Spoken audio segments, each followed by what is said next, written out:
Call to order, please, the Federated City Employees Retirement System and Federated City Employees Healthcare Trust meeting for October 17th, 2019. Under orders of the day, I have to punt on a couple things real quick, but as listed here, item 1.4A, is the deferred vested retirement. It was approved last month's agenda with the incorrect spelling of the last name, changed from B-A-U-M-A-D to B-A-U-M-A-N. Also, item 1.3F, a service retirement for Mitchell Doherty, changing the effective date from September 20th to September 21st, 2019. We have a time certain note of item 5D, the interview for the public member trustees. We have to waive sunshine on item 3D, discussion and action on asset allocation.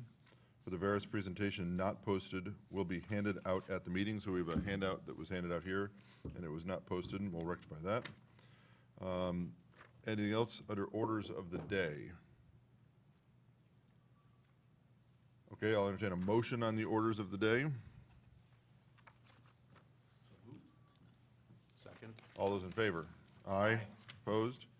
I would like to note something. This is not an orders of day for this meeting. There's a meeting scheduled for the audit committee that is scheduled to begin at noon. There is a typo on the agenda in that it said that the meeting was to be scheduled at the Retirement Services offices at 1737. It will be held here in this facility after the meeting and at the scheduled time. And so there are folks staffing that there and signs being posted on the door just to alert people of the typo. It's happening here in this facility. So that's not an orders of the day for this meeting, but for general consumption. Okay. On the consent calendars, we have items 1.1 through 1.8. Anything need to get pulled for consideration?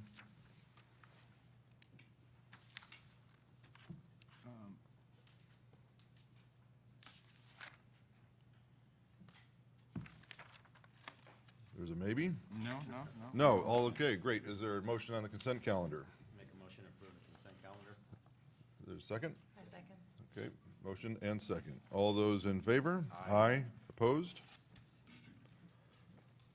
This is moving on to item T. This is item 2. I'd like to request a moment of silence for those who have served the city and have passed.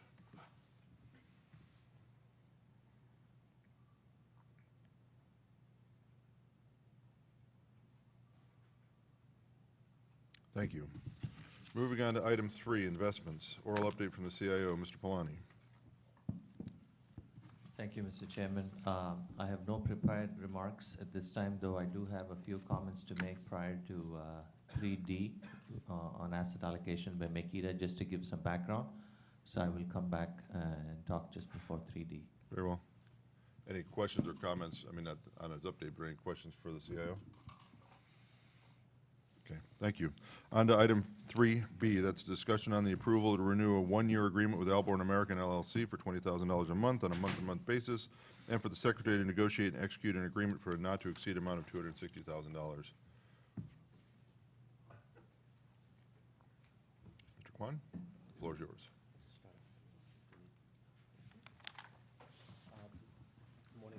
Hold on, make sure we're talking into the microphone. I get my nice bright admonishments to me, and I'll admonish the trustees when they do the same. So make sure you're speaking into the microphone, loud and proud, please. No worries.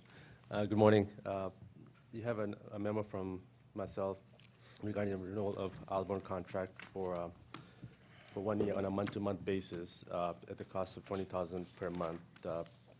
Police and Fire also has the same contract at $20,000 per month for not to exceed of $260,000.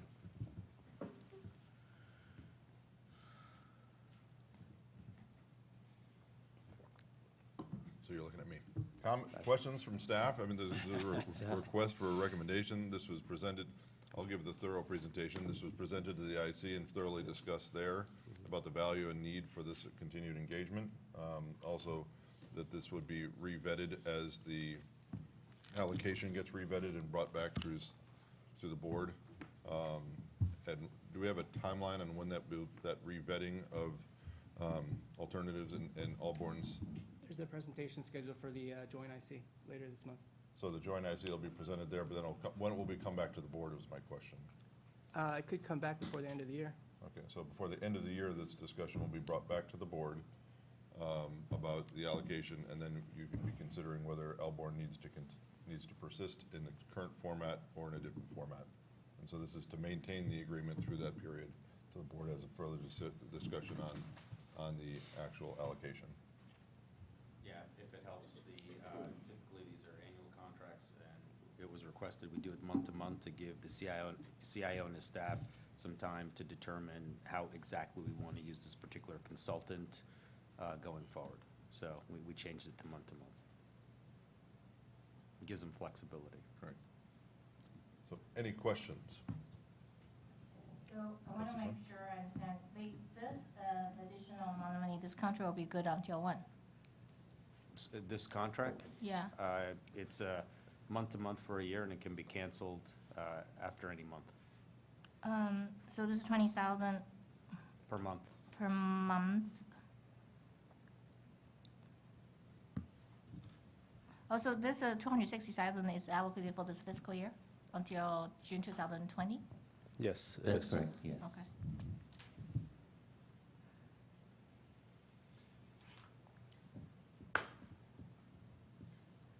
Any other questions? Is there a motion on the recommendation? I'll make a motion to accept staff's recommendation. Is there a second? A second. Okay, all those in favor? Aye. Opposed? Thank you.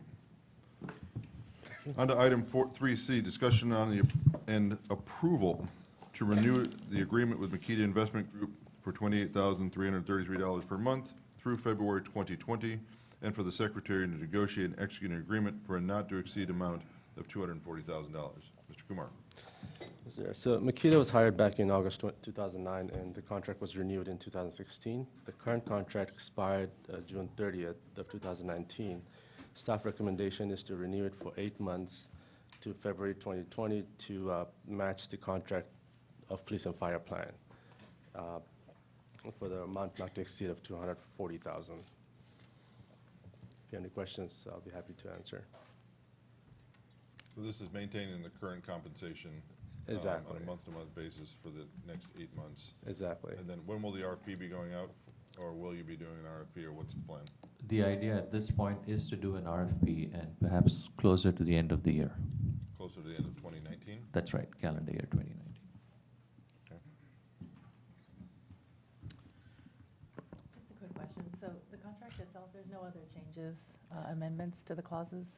No agreements? changes to that Just at all. this element? Just Thank this you. element, yeah. Just quick question. So if we are not completed with an RFP and by the end of February, does this allow us to continue paying Makita until that process is completed? We would come back to the board for an extension if that's the case.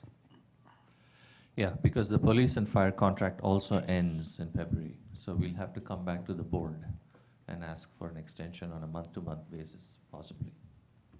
All right.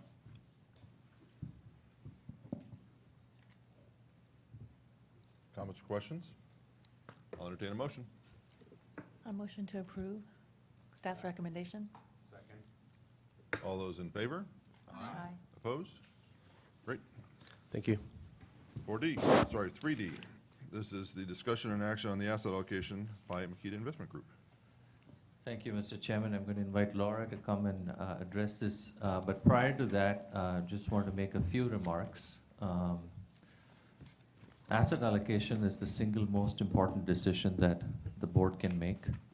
And we are talking about strategic asset allocation here.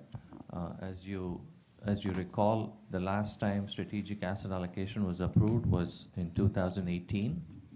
And we don't expect to make significant changes to a strategic asset allocation except maybe once every 3 to 4 years. But we do visit our capital market assumptions on an annual basis. And so the idea is really to have a strategic asset allocation that's approved by the board and hopefully one that we can stick with, implement, and use for a few years unless there's a drastic change in asset class return expectations. But on an annual basis, we would like to look, just because markets do move for various asset classes, on an annual basis, we would like to revisit our capital market assumptions and tweak the asset allocation if necessary. And so that's exactly the process that was followed here. We did go to the IC with a few different options, and it was recommended by the IC that 3 or 4 options be brought to the full board, and that's what we will be discussing today, and it is my hope that we can discuss and take action on this today. With that, I'll turn it over to Laura. Thank you very much. Great introduction, and covers most of our intro. I know that you have seen much of this document at your retreat recently. We didn't go through the slides in as much detail as I will today. But the purpose of this document is to either reaffirm the current asset allocation or adopt one that tweaks some of the asset class allocations. I know that we've discussed many times that it is now more difficult to get the same level of return, and that you either need to take on more risk to get the same level of return that you've earned in the past, or accept a lower level of return. And so we'll just skip ahead straight to page 6, which gets into the options that we're looking at. And then we have a variety of slides following slide 6 that analyze these allocations in various ways. So there's a lot of numbers on this page, but if you look at the 2 columns on the left, the current cash and the current short-term bonds, this is the asset allocation that you've already adopted. One of the things, the only difference between these 2 allocations is whether or not, if you look under low beta about the middle of the page, cash equivalents has 25%, or cash equivalents has 5%, and short-term bonds has 20%. There's not a huge difference in yield typically between cash equivalents and short-term bonds. If you look down at the bottom, we'd expect about a 10 basis point improvement in return by moving from cash a little bit further on the yield curve to short-term bonds over the long term. You can see that our expected standard deviation is the same between these 2 asset allocations at 11.6, and Verus's standard deviation is also the same at 9.2. So, we've talked with staff, and we really think that, this change between cash or short-term bonds, these asset classes are so close and sometimes considered the same by some groups, wouldn't really require necessarily a change in asset allocation, but given the shift of 20% of assets from one asset class to another, we'd still want to discuss that and have consent by the board. If you look along the bottom here, we're showing you an expected 20-year return, an expected 10-year return, and then you see both the Makita and the Verus standard deviation. These are based on capital market assumptions that we've developed and that Verus has developed. The absolute number, I would encourage you not to pay too much attention to. What you want to look at for standard deviation is the relative differences in standard deviation between the current and the possible alternatives. Your risk policy that's in your investment policy statement depends on the numbers from Verus. That's why we had Verus run these as well. And so I'll mention that all of these asset allocation options, even the most risky, which is D, all fall within your risk policy. The differences that I'll highlight between some of these asset allocation policies, U.S. equity would increase as you move to the right towards policy D. Developed markets equity would also increase. Emerging markets is currently at 10% of your portfolio, and so we've shown some options which go up to 12% and some which keep emerging markets at 10%. If you look at buyouts, which is traditional private equity, you see that all of the alternatives bring that down to 8% from 10. Venture capital is the same under all of these scenarios, so is private real estate. Natural resources, which includes private energy, infrastructure, agriculture, things that are private real assets, would increase slightly in the riskier scenarios, moving to the right. Private debt and emerging markets bonds would stay the same under all of them. I've already highlighted the difference between the 2 current allocations, cash and short-term bonds.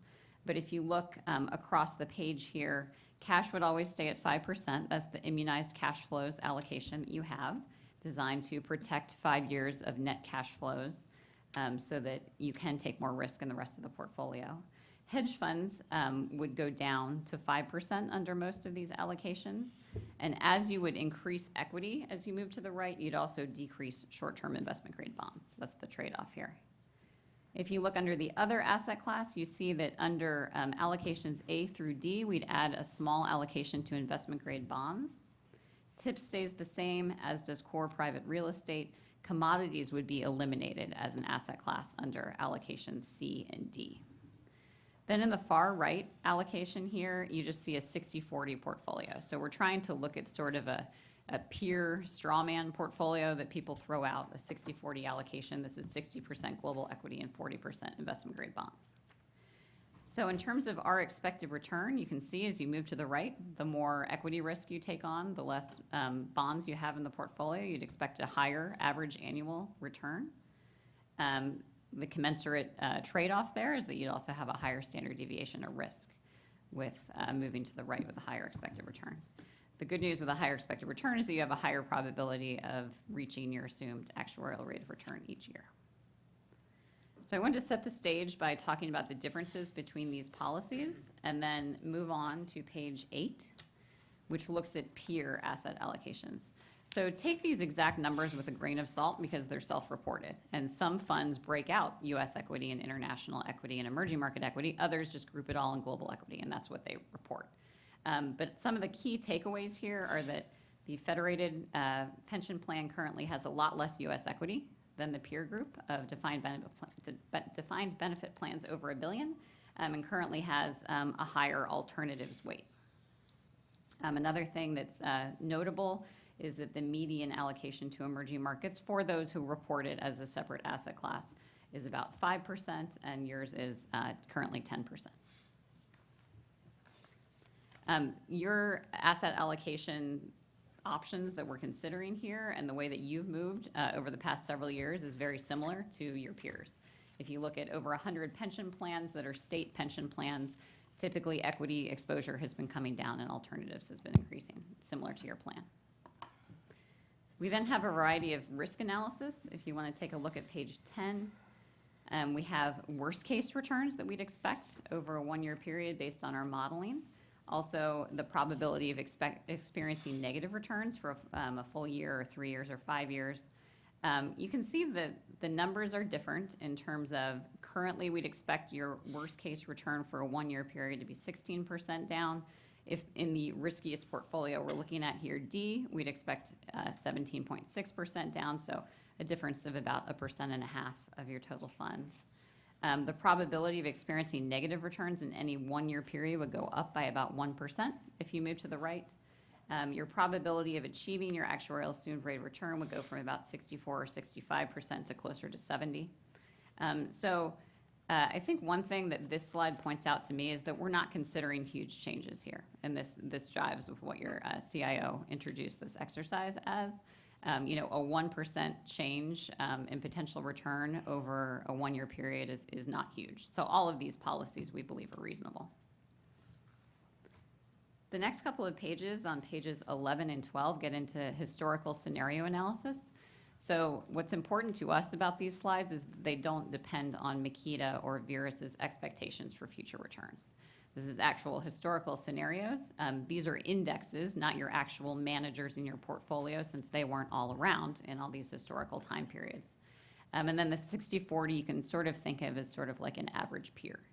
So most of the time, the 60-40 portfolio is the worst in terms of return in these historical market scenarios. And then on page 12, you can see typically in these upmarket environments, the 60-40, a very basic equity bond portfolio, would do the best. And that makes sense. That's really what we've seen. We're now in the longest bull market in history at over 10 years, and we've seen a 60-40 portfolio do better than all others. But one thing that stands out to us is that if you do look at these historical negative scenarios on page 11, the 60-40 does not do as well as where you're positioned currently. The next couple of pages, on pages 13 and 14, use a different type of analysis, again, just to sort of put together a mosaic of the different things that we're looking at here. So if we stress test the portfolios and think what would happen in these various market environments if interest rates go up, if U.S. equities decline by a huge amount, if the dollar gains in value. And so this just provides us some additional data. If you look at the bottom of the page, scenario D would be down about the same as a 60/40 portfolio if U.S. equities were to decline 40%. Again, these are not based on your actual managers, we like to think, and your roster has shown that your managers have protected value in down market environments historically, so we would hope to do better than this. But again, this highlights to me that the riskiest scenario we're evaluating today would be about the same as what most folks consider to be the average peer in these negative market environments. I'll skip ahead to page 16 to look at just one more type of analysis in this mosaic that we're putting together. We've developed a model called economic regime management that looks at surprises in growth, which are good, surprises in interest rates, inflation, and systemic risk. Systemic risk is like a global financial crisis-like risk where correlations go up between asset classes and everything moves together. So the reason that we look at this is because it's less instructive to us how your portfolio would do in high or low interest rates historically, because we don't think you're necessarily going to get back to what we saw as high interest rates historically. However, you could have a surprise in interest rates or a surprise in inflation. So you can see on page 16 here, the current portfolio would do about in line with portfolio A in terms of a growth surprise. And then the riskier you get, the more equity exposure you get, the better you're going to do in a growth surprise environment if the markets do better than we would have expected, which again is what we've seen over the past decade or so. And then you can see how the various bars react if we were to have an inflation surprise or an interest rate surprise. The current cash portfolio has a lot in cash, and so you could see that holding up better if other asset classes go down. And then systemic risk relies on correlations between asset classes. The fact that a 60/40 portfolio only has 2 asset classes means it would be less affected by the systemic risk environment, also because it has 40% in investment grade bonds, which would be expected to hold up pretty well. So to summarize, we were hoping to just discuss the board's thoughts on the current allocation, whether or not you'd like to reaffirm that or potentially consider moving to one of the others. And perhaps for that conversation, we should skip back to slide 6. And happy to take any questions on any of this analysis. Mr. Chairman, can I add a couple of thoughts? Please. So going back to slide 6, one thing I'd like to point out is, so when we did the asset allocation study last year, we used Makeda's model as well as Veris, and we'll get to that in a minute, and we ran it at a 12% target. So if you look at the current portfolio, simply because of how risk has worked over the past several months, you can see that that standard deviation has actually come down to 11.6%. So what option A does is it simply brings us back to that 12%. So if you want to keep to that level of risk that we targeted last year, then option A, would be sort of a no-brainer in my mind. B, C, and D slightly take up the risk, and I'd like to just talk about that a little bit. One of the things that we have seen compared to our peers, one of the reasons why a peer relative comparison may or may not be appropriate, because San Jose is unique, as is every plan. But you like it or not, you do get compared to your peers. And this comment is often made that in this last bull market, we've pretty much lagged behind our peers because our equity beta has been lower than that of our peers. So if the board would like to take a little bit more risk, and I think it's very prudent to take a little bit more risk, then options B, C, and D can be considered. Now, in terms of timing, it's hard to say, are we going to increase equity beta just when there's going to be a meltdown? It may happen that way, but in the long run, I think the plan will be better off by taking on a little bit more risk. And if the board feels the same way, then options B, C, or D can be considered. And the other thing I'd like to point out is that our hedge fund allocation for all the scenarios presented, B, C, and D, actually drops down from 7% to 5%. It used to be 9, went to 7, now it's headed on its way down to 5. And that's a conscious decision that we have made. I think the hedge fund program exists and did exist previously for sound reasons. If you look at calendar year 2018, actually our basket of hedge funds did better than cash and the S&P, but it does come at a cost. The cost of capital is pretty high for hedge funds. And now that we are using cash as a buffer in this plan, cash and short-term bonds, we feel that we don't need to rely on hedge funds as much. Cash has a tremendous amount of optionality, and it's pretty cheap to get that exposure. So we are also making that change. We're going, we're decreasing our allocation to hedge funds. So I just wanted to point out those two things. Questions, comments, thoughts? Open, the floor is open. I have a couple questions. Sure. If you were, I can see that the different scenarios from A, B, C, D is just to increase risk. Can you just briefly characterize each of those options in terms of thematic? It'd be helpful to understand the nuances. Yeah, I mean, I would say thematically, they're all very similar to what you have now. The main difference is increasing U.S. and developed market equity. In some of the allocations, you also get a small increase in emerging markets equity. In terms of how you increase risk and return, there's only a few asset classes that are expected to return long-term over, say, 8%. And so you need to use those if you're going to increase risk. Emerging markets equity and private natural resources are two of the higher returning asset classes. And so you can see in, say, D, where we're keeping emerging markets equity at 10%, we're increasing private natural resources to 5%. So, there's only certain levers that you can sort of pull to try to increase risk and return. So the main difference, though, is just increasing equity exposure and decreasing short-term investment grade bonds sort of commensurately as you move right. Okay. Thematically, though, I would say that you're still using the same sort of strategy that you have now.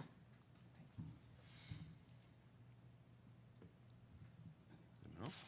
Please. Couple of questions. Very detailed analysis. First of all, I appreciate all the data. Under other, we have core private real estate, and under growth, we have private real estate. Can you describe the differences between those? So core private real estate is more liquid. It's quarterly liquid. Typically in practice, it does take maybe 6 to 9 months to get your money out. But private real estate is similar to private equity in terms of where you're committing to a fund with a 10 to 12-year life that they're investing it over 3 to 5 years, and then they distribute as they sell the properties to other folks. So core private real estate sort of has a different risk-return profile than private real estate. It's not quite as illiquid. And it was a collaboration with staff to categorize some of these asset classes. We moved from just equity, private markets, fixed income to this framework where you have growth and low beta and other to try to simplify sort of the drivers of return over time. So if I'm doing the math correctly, currently we are at 33% in private markets, That's right. and you did comment that that is higher than the peer group. Would you like to comment on that? Why have we moved to a higher than the peer group allocation for private markets versus public? So this portfolio, and sort of, this goes to the other council members or board members' comments about theme. So when we did the asset allocation back in 2018 and worked with staff, there was a desire to barbell the portfolio. So rather than having a lot of asset classes that sort of return like the market, or like peers, to sort of have a higher weight to low beta than a lot of folks do. So there's a lot more short-term bonds and cash in this portfolio than most of your peers would have. So that then you're free to sort of lock up some assets on the illiquidity side, mainly because illiquid asset classes are one of the few areas where you can get high returns, and you all have access as an institution and with a lot of capital to those high returning asset classes, whereas retail investors and smaller funds don't. So there's a desire to sort of protect some assets that are very liquid so that you can then take liquidity risk with others. And if I may add, so we have a limited risk budget. And so we take that risk, and I say limited because San Jose is an outlier.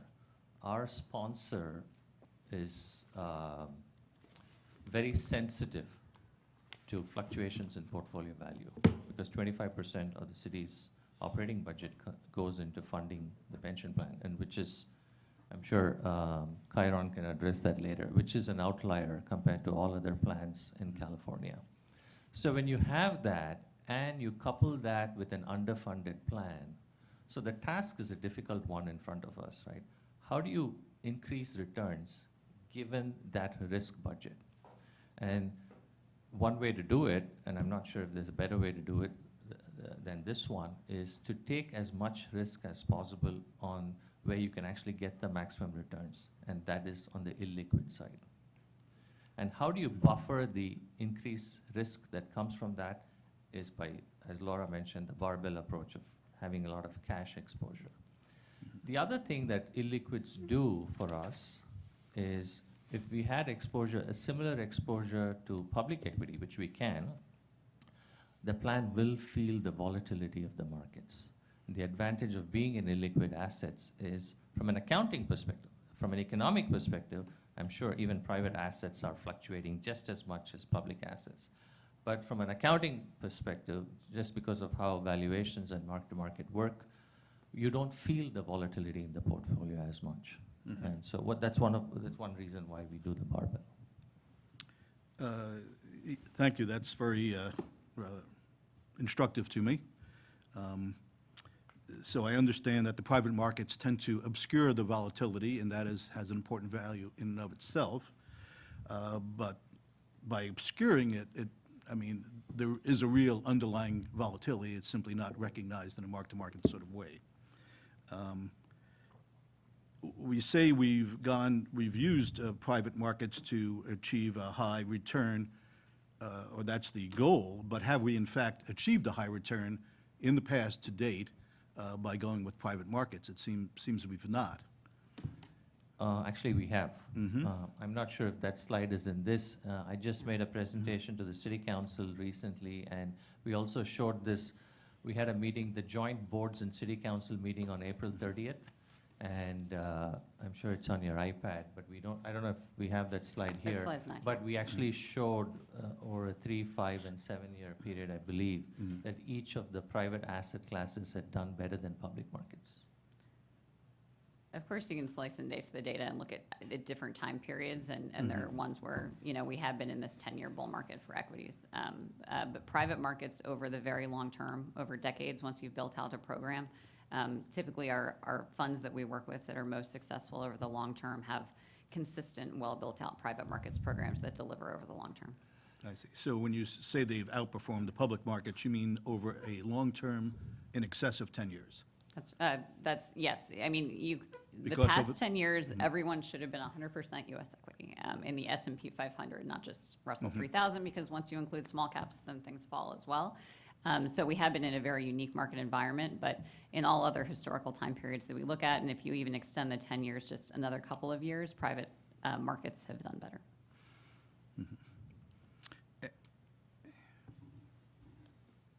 It would be instructive to me if on this very key page 6 chart matrix, we also had a reflection of the cost of investment for each of the asset classes. So I will those could be mention that compared. they are net for private markets, these expected returns. Just because there's no way to invest sort of passively or free in private markets. The public markets asset classes do not include fees on this page because you can access them cheaply.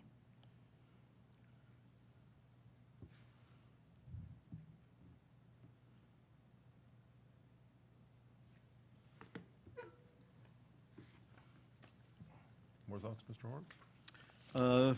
That's all for now. Great. Anyone else have questions? Thoughts, want to? I Justice have Hunt? a question regarding the process.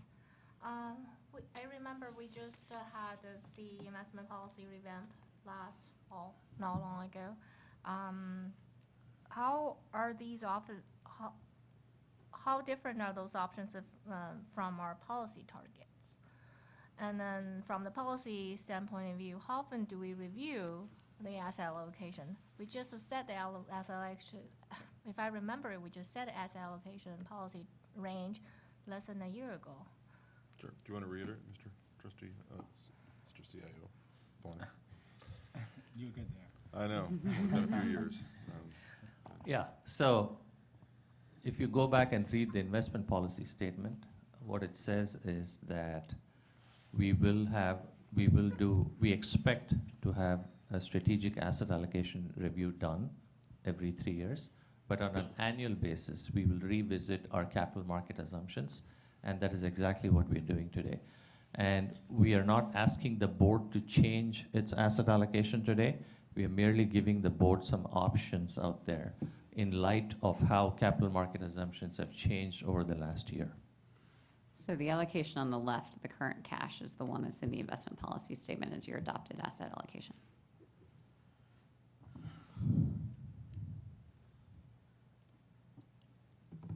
Or Ms. Sun?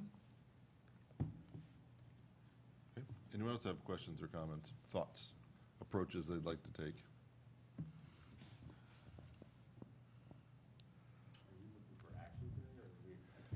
Yeah. This was discussed extensively at the IC, so I don't, other than rehashing everything I asked before, I don't have any new questions. Do you have a recommendation of where you'd like to take this? A personal recommendation on plans A, B, C, D? Sure. Or current. I mean, the choice is. Yeah, sure. Here's the choice in front of us. We could stay the same, or we could choose one of these ones in front of us, or kick it back and say, come back with something completely, wholly different and do a different exercise. Those are really the choice. That's maintain the current, choose one of the ones in front of us, or kick it back and with direction to say, we don't like any of what you presented to us, do something else. Those are our choices in my mind.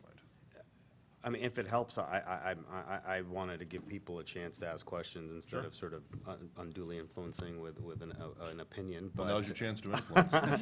before I do that, though, I actually do have a question, but it's kind of a small question, but it's bugging me. Then do me a favor, pull your microphone closer. So It's everybody bugging will me, hear so I might as well ask it. So, the commodities exposure, as we go further right in the matrix, goes down, but our standard deviation goes up, and I assume the replacement for commodities is private natural resources. So, and that's increasing. So is that why the overall standard deviation as well as versus risk calculation is going up? Because I always viewed commodities as volatile with high alpha and beta. So we have a higher expectation for standard deviation for private natural resources than we do for commodities. Because of the illiquidity? So in part, so one of the differences between how we develop standard deviations and how some of our competitors might is that we sort of artificially inflate illiquid asset class standard deviations to represent more of the actual economic experience rather than the accounting one. So that's the main difference. Okay, thank you.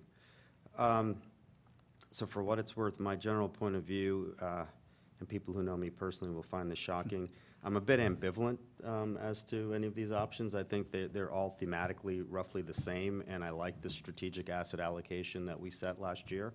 I like that Makita and the CIO and his staff are presenting us with this kind of information on an annual basis, because I think adjusting the capital markets as they adjust and tweaking is important, right? We can't set assumptions and expect them to hold for 3, 5, 10-year periods. And so I think I think all of these options have merit. For me personally, given where the plan is in terms of funded status, given the fact that the staff has been very thoughtful about inflows of cash as well as expected outflows of cash, and they feel comfortable with greater exposure to private assets, based on our inflows and outflows, I would be biased toward one of the further right plans, because I do think we can get more return with less risk. So that would be my general guidance. If I were- Directional, not a choice. Yeah. Got it. If directional, yeah, exactly. There's were a king way to for- place the If I were- four-fingered stake in the ground, saying, Well, I mean, if I had a strong opinion, I'd give you a strong opinion, but I don't. got it. Thoughts or questions? Please, more. Yeah, more questions. Sure.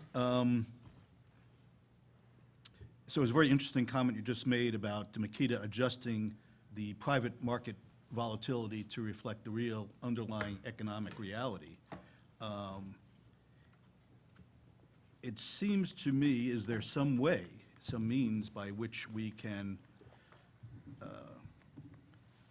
evaluate these options such that we're not relying so much on private markets to obscure and suppress the real economic volatility? Because over the past 10 years, we would have done much better being in public markets, and yet we've been led to conclude that private markets would give us that extra return with much less volatility, even though I believe that's not really the reality, the economic reality. So in some ways, the way the data has been presented is leading us towards a conclusion that may not reflect the underlying economic reality. So I- Or are there other accounting methods by which we can put public and private markets on a more equal footing? So before Laura answers that question, I did pull up the April 30th presentation to the City Council, and this is as of December 31st, 2018. On a 1, 3, and 5-year basis, our private equity, private real estate, and private real assets all did better than the global public equity index. So the assertion that private markets have not delivered is incorrect based on these numbers. And our experience actually shows that one of the reasons that our plans have suffered, and this is not just San Jose, is especially when you embark down the road of implementing a private assets program, it's very important to stick to it. Either we make the decision not to be in private assets, or if we make the decision to stick to it, because this has happened in the past and our experience has shown that when you go in and out of it, you actually miss out on important vintage years. Now, that's not to say that a public equity exposure would not have done well in the last 10 years, but I'm just cautioning the board that that's been our experience and that we should be careful about those changes. Another thing I'd mention is the plan hasn't been at its target for private markets. So right now, there's only 11% in private markets relative to a 25% allocation. We're getting to sort of a number on the reporting because we put the rest in public equity just to sort of top up the asset class. So we can probably do some sort of back of the envelope analysis about, if you had actually committed at the rate that was intended, my belief is that the returns would be better. Your standard deviation or your risk for the fund has been lower than peers, so it has delivered on that.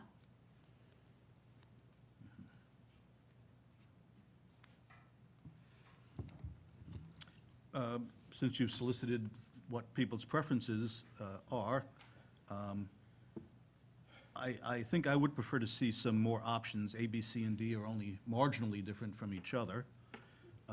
Perhaps something closer to a 70-30 in public markets would reveal an expected return similar to BCD, probably with lower volatility. So I think we should at least investigate and consider an approach similar to that, or some mixture thereof. My own preference is for less reliance on private markets. Yeah, I think that's a fair point, and I did point out to the City Council that had we had a 70-30 in the fourth quarter of 2018, between both plans, we have $6 billion, and the plans sort of combined lost about $600 million.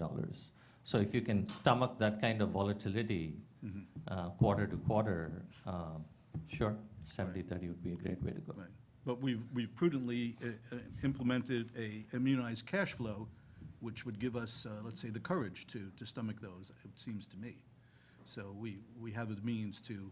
I don't think it's a matter of courage. I think it has an impact on city contributions. And so that's what I'd point out. So the one thought I would have, and Mr. Horowitz, I don't disagree with your assertion to get more information and to have a different thoughts on these. That does seem more like the strategic asset allocation approach of rethinking the entire thing, as opposed to how are we doing in this meeting.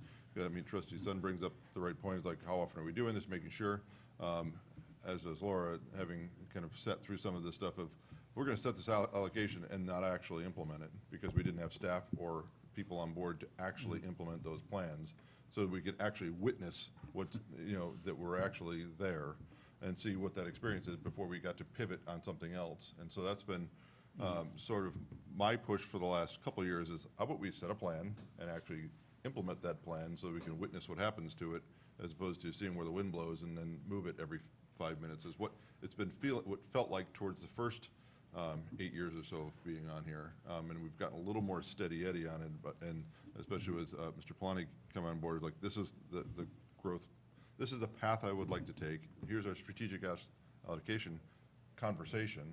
Unfortunately, it was prior to your term starting.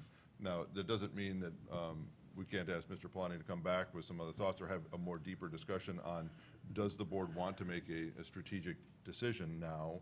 What you're suggesting seems to be more of a strategic decision as opposed to nuancing based on what we're seeing. And that's my perspective on it. And there's lots of folks who have more investment experience than I do. And so I'm not hiding that or saying that I know that one thing's better than the other. Personally, my approach as I'm looking at these and hearing from staff and hearing from the consultants are that, you know, really A is where we sort of indicated where we would like to be in our strategic asset allocation with the targets towards the bottom of what we were hoping for as the outcome. And that, as Mr. Polani says, it's sort of the no-brainer part, that if we were going to move, we ought to at least be there, because that's what we initially set as our goals for the strategic asset allocation. And that kind of just kind of, again, it's almost like a rebalance to what we had initially said as our strategic plan. Whether the board wants to have a further discussion on strategic planning and do nothing now, that's up for the board to decide. I'm telling you the way I think, again, because this will kick in past November, so I don't want to indicate that or push that this is happening one way or the other. But my perspective is that we should at least be at, as Mr. Polani says, at A, because that's really what we had said when we were doing our strategic conversation. But that, you know, if, and almost the way Mr. Chandra says, is like, look, his druthers is to push it even farther on D. Again, these aren't dramatic from A to D, but is to be more like D. But that's, and similar to you, Mr. Horowitz, you'd rather rethink it and kind of, you know, be less on the private investment side. So, Yeah, I mean, if so I, I'm just kind of presenting the way I'm Sure. hearing it and the way I interpret it and, Right. and the thinking on it. And- And so, Insofar as the comments were directed towards me, I do want to concur. I absolutely agree, constantly changing the asset allocation, moving in and out of private equity and different managers is obviously a disaster. So Yeah. I'm not. there was a by any period where we means didn't do advocating private it. equity investments for 6 years. We missed how many vintage years of stuff because we didn't have the ability or Right. didn't have So I'm in complete concurrence that and that. so, or it's either we're is a gonna poor do it or idea. we're not. And if that's the strategic plan, then we should have staff and the consultants come back with that strategic plan of not having some of the private markets and stick to that plan. And that's kind of my thinking on it, of sitting the witness of the movement, so. And this is again something I pointed out to the city council, because they raised similar questions, why not 70-30? And I just wanted to make this point too. If we had a fully funded plan, or at least a plan that's 90% funded, and if we did not have a sponsor that was so dependent on, you know, the volatility of the pension plans results, then I would actually say a 70-30 is not a bad idea, so. yeah, the only thing I was gonna add is, like, you have a plan that predates all of us, that went into a defensive crouch after the great financial crisis, right? And missed all those equity returns in the public markets.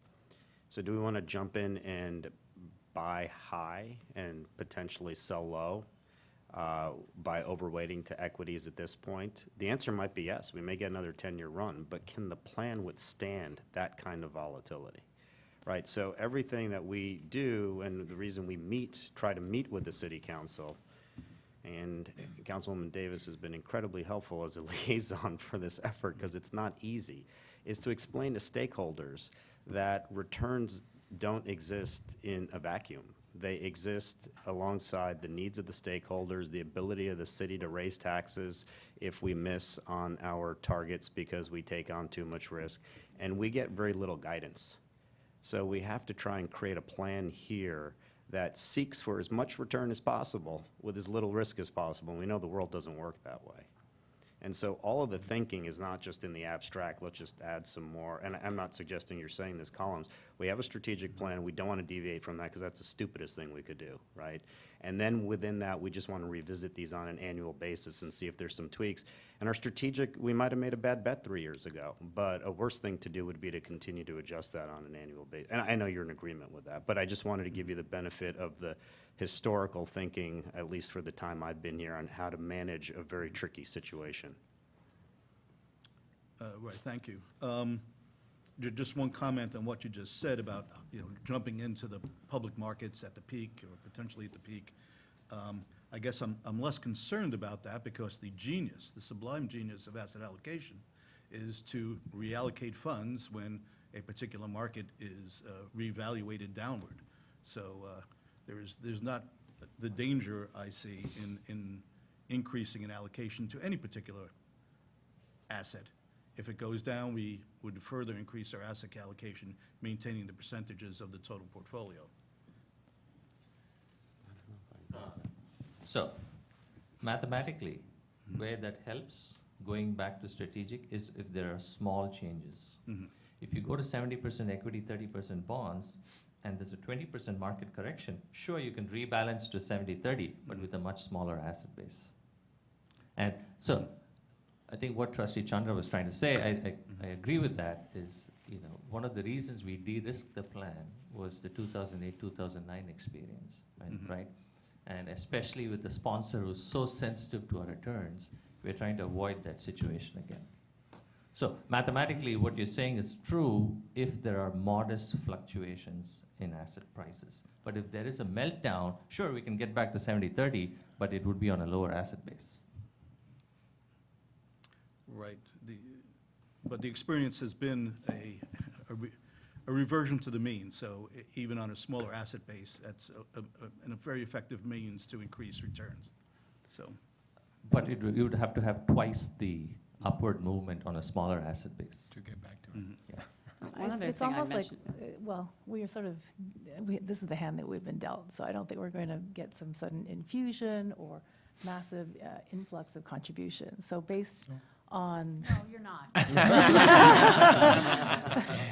just underline that point, yeah. Just There- checking. Yeah, there's no Hail Mary miracle thing. So based, I think, on what we have and what we have agreed upon, there's been so much work and discussion put into all of this material, which I have to underline again because it's not always apparent. And, I've lived through this as well. So what I would say is that given that we have our strategic asset allocation and that we are actually below sort of our target risk level, those seem to be the most obvious and easy things to grapple with rather than trying to reformulate, yet another scenario. Mr. Chair, if I may, Please. I do appreciate the thoughtful discussion taking place. And honestly, being in the public eye, having a public meeting, I appreciate having questions that are sort of a little different than the thought that we have been moving forward on. So it allows us to rethink where we are and provide some historical perspective. And so, again, I appreciate the thoughtful discussion. I do want to remind everyone, obviously, this is a lot of work by Mikita and staff, and it's based on a lot of exercise. Just a reminder that this is based on assumptions and expectations. So, obviously, nobody knows what the future holds. Ideally, we'll be sitting here in 2030, and we can look back for the 10-year return and say, yeah, they were right, they were not. I don't plan to be here, but you're certainly welcome to attend. My only comment is going to be, besides being thankful for the discussion, is I just want to echo the words by the chair and the CIO that if your board is considering you made a strategic decision to be at a 12% of sort of standard deviation, letter A seems like the plausible approach so that you at least maintain, based on those assumptions, the same kind of risk. Other than that, I don't have any further comments. You all made very good comments in terms of the expectations and the rationale behind why we stuck with the strategic allocation that we have. And one more item, one of the reasons we have our returns don't show to the average stakeholder that the decision to really move into private markets is because, number one, in terms of the allocation, we are considerably lower than what the level that we want to be, but also because we missed those 6 years. Have we been actually investing those 6 years? I will argue that you will see those returns a little different than they are, but that's not what took place. So with that said, I know Prabhu has some further comments, I guess. Mr. Chairman, couple of things. So for the record, I'm a big fan of 70-30. I just wish we had a 90% funded plan. But, we don't. And we do have Danny from Veris here, Yep. Mr. Chairman. If Danny would like to comment on the options, there is a handout which did not make it on time to the iPad, but everyone should have it. Perhaps Danny has something to add. Just make sure that microphone's on, please. I think there's a switch. Yep.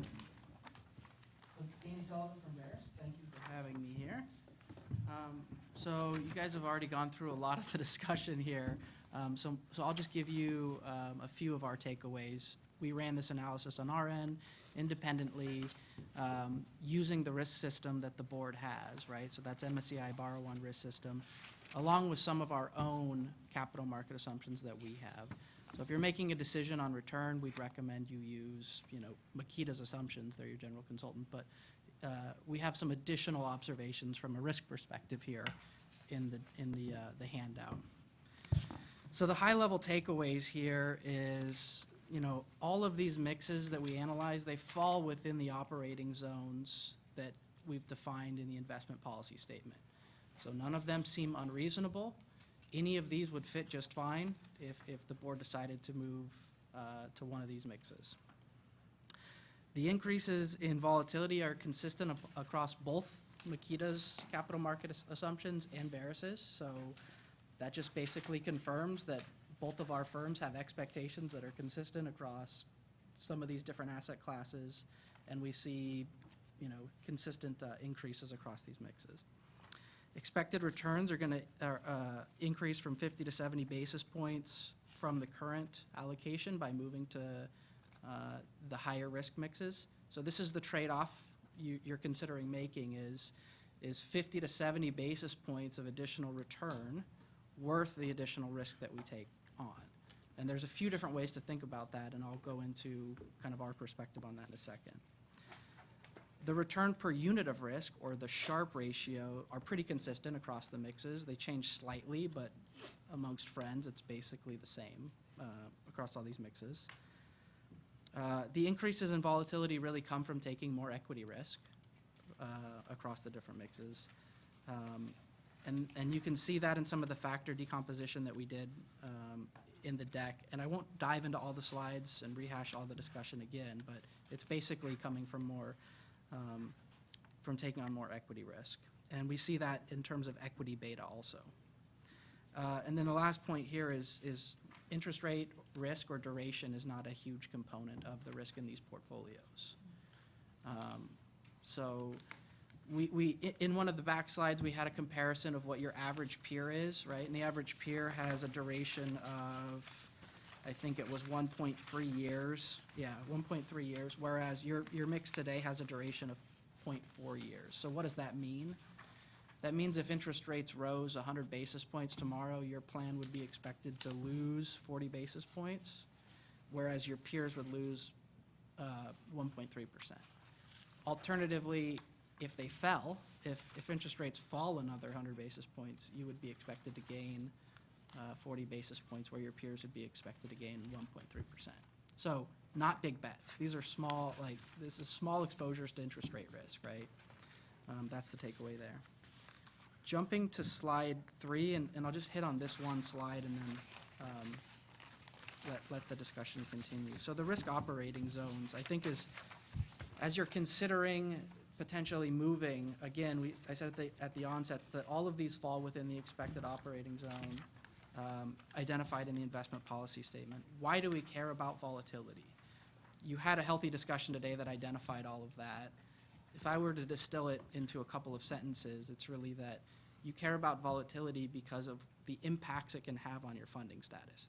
the unexpected impact it can have on your funding status. If you take too much risk, then you can be exposed to a drawdown that the plan could not handle, right? And that was the whole idea coming out of the great financial crisis of why the plan de-risked, is they said, we can't expose ourselves to a drawdown at that level, so we're gonna de-risk the plan. If you don't take enough risk though, then you're not gonna achieve the returns that you need, right? So your plan has an assumed rate of return or expected return. In order to get that, you need to take the risk that basically has been identified here in your asset allocation study. So all of these mixes will hit around the risk that you need to take in the plan. So what this does, the operating zones here, is this identifies a range that we think is prudent for the plan to be taking to hit their expected return. Again, as was discussed, these are all expectations and assumptions, so nobody knows for sure, but what we would expect to, the amount of risk the plan to take in order to hit their goals is identified in these operating zones here. So I'll stop there, see if there's any questions. Sure. Any questions for Veris? I don't have a question for ours. I just have have a general statement. Since those changes are so minute, so small, I thought at the policy discussion, the staff has some range to technically change the weight of all the asset classes in the portfolio, right? Plus or minus 10% within each sub-asset class. Yeah, so I'm not seeing all this, for the current cash, current portfolio to option D, there is more than 10% changing any kind of asset class. So is that something achievable, if that's, can be deemed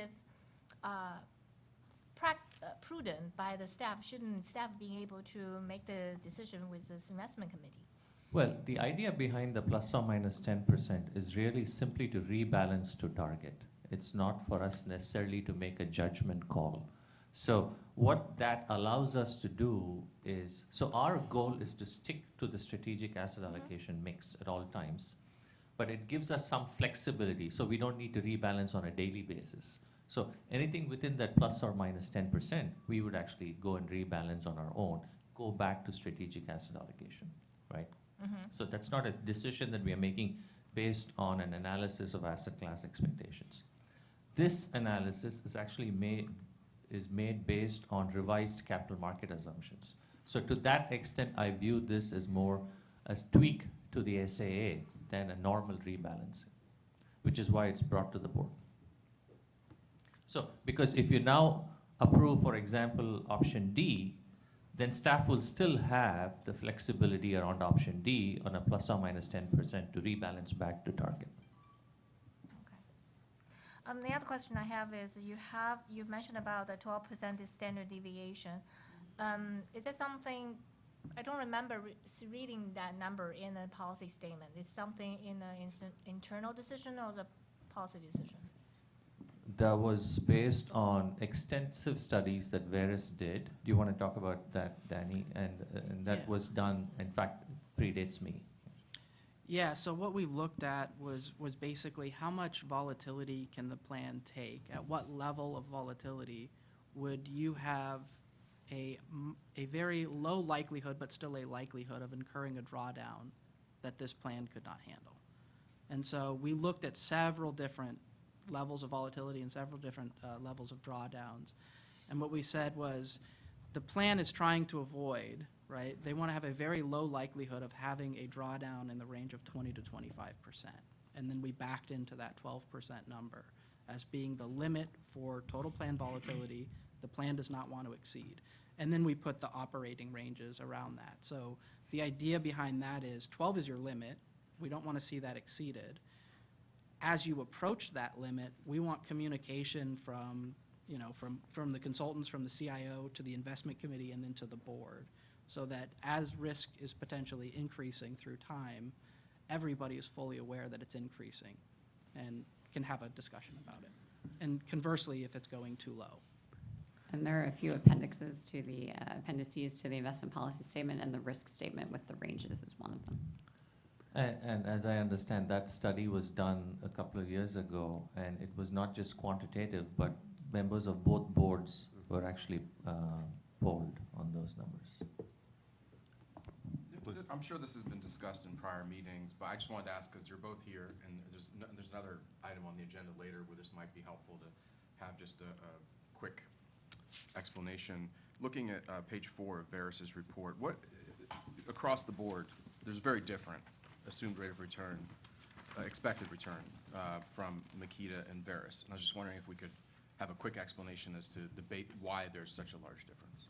Yeah, I can hit on that real quick. So these are really just differences in our capital market assumptions, right? So Veris, we have our own research team. They basically break down expected returns for each asset class across the board. Makita goes through the exact same exercise. That we use a fundamental building block approach. We'd have to go line item by line item to figure out exactly what the discrepancy or why there's a difference there. But you're right, our expected returns for the current portfolio are at 6.2%, right? Versus Makita's at 7.7. Is yours a 10-year? What was that? What time period? Oh, this is a 10-year. Yeah, so our 10 years are lower as well. So everybody also looks at different time periods. And we do have an appendix to this asset allocation document that goes through our expectation setting process. And, just as a sort of an aside, that's why the board hires groups that don't also manage assets, because our research teams have no vested interest in saying that a certain asset class is going to return more than another, because it might make us more money like an asset manager might. But if you take a look at page 30, I just highlight, we go through a very long research process each year to set these expectations, but then we try to do a sanity check around, how do they compare to other firms. So there is a group called Horizon that's an actuary that puts together expected returns for 34 different respondents. And so we like to look at, does our 20-year average look, way different than the 20-year average of these other firms. So is page 4 We comparing? don't actually have the Veris presentation. This is the Makita, page 30. Yeah, well, is page 4 comparing 10 to 10 or 10 to 20? So Veris's are 10-year, and I think the Makita ones that we used are the 20-year capital Okay, markets. so that might be the other reason. Yes. That is. Yep. That might be, it That's the is, other- it is the other reason. It is Okay. the reason. Yeah, okay. The other Yeah. point that I made at the onset is we would recommend the board, using Makita's capital market assumptions for expected returns. We included this for informative purposes, right? So if it helps you make a decision on whether or not you should consider risking up, then that's useful, but use Makita's as your Well, source. the way Laura started was, look at it for the differences between, on volatility is directional, between the differences between yours and, Veris's and Makita's, let me, Yeah. it's not Danish. Between Veris's and Makita's, look at them as directional, they're in the same direction, depending on the different slice and mix of I think portfolios. Veris and Makita would both be shocked if you actually returned exactly what we expected over the over the coming 10-year period, not only because you will have differences in how it's actually implemented. Getting to 5% venture capital, which is included in these expectations, will take years to do. So there are implementation issues, and then also, despite our best research, no one can predict the future. And just to add to Jeff's question, so just to make Makita's life difficult, so when we ran this originally, I actually solicited input from BlackRock, Goldman Sachs, Morgan Stanley, and GMO, and to compare it to Makita. And none of the numbers are, Of course. they're all Of course. directionally, with the exception of GMO, which is, if we use GMO's numbers, we'd probably be in Those are cash. actually on 39, They all are, these okay. other expectations. So when we ran our original strategic asset allocation exercise, in addition to Makita's, which is what we rely on, we, just as a point of comparison, we used all those other numbers.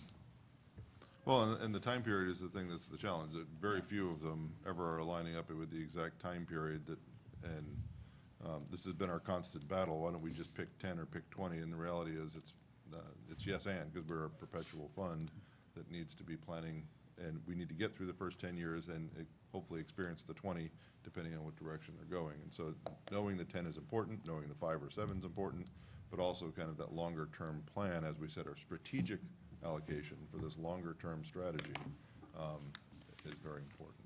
Just another element that makes your jobs difficult. And yet, contributions by the plan sponsor are due on the annual basis, regardless of the 5, 7, or 10, or 20 years. So that's another issue that this board have to wrestle with, which has been very well explained by the CIO and some of the trustees. And just a point to trustee Son, I just wanted to if I'm mistaken, please correct me, but the 12% standard deviation was actually based on various numbers. We are using 12% Mikita, but in reality, if we were gonna be using various numbers, we'll have more flexibility to increase the risk because their numbers are lower on the standard deviation standpoint. So I just wanted to make that distinction. So when we Yeah. see 12%, and we're going with Mikita's numbers because they are our investment consultant, that's not the same 12% that Veris is referring is the ceiling of the decision that we made. Just to add a little more, So we could pick one from each Yeah. category that we care for and That's prefer, right. and hopefully, right? Yes. A little bit of this and a little bit of that, and mix it all together. Please, Mr. Horace. Well, maybe if you could address that, why is the standard deviation from Makita and Vera so different?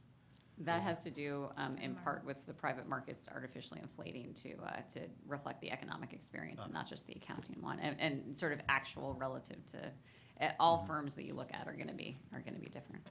And Well, so, I'm sorry to interrupt, but prior, and you certainly answered, but prior to Makita, long-term, for the long time, was only giving 20-year expectations, right? Wasn't it fairly recent that you started? We that? prefer to focus on the long term because the expectations are more likely to come true over long And through some periods of time. urging, you started providing a 10-year number Yeah. as well a few years back. And in that slide 39, which I think is a pretty useful slide in that sense, is we have the Makita 10-year versus the Veris 10-year listed next to each other.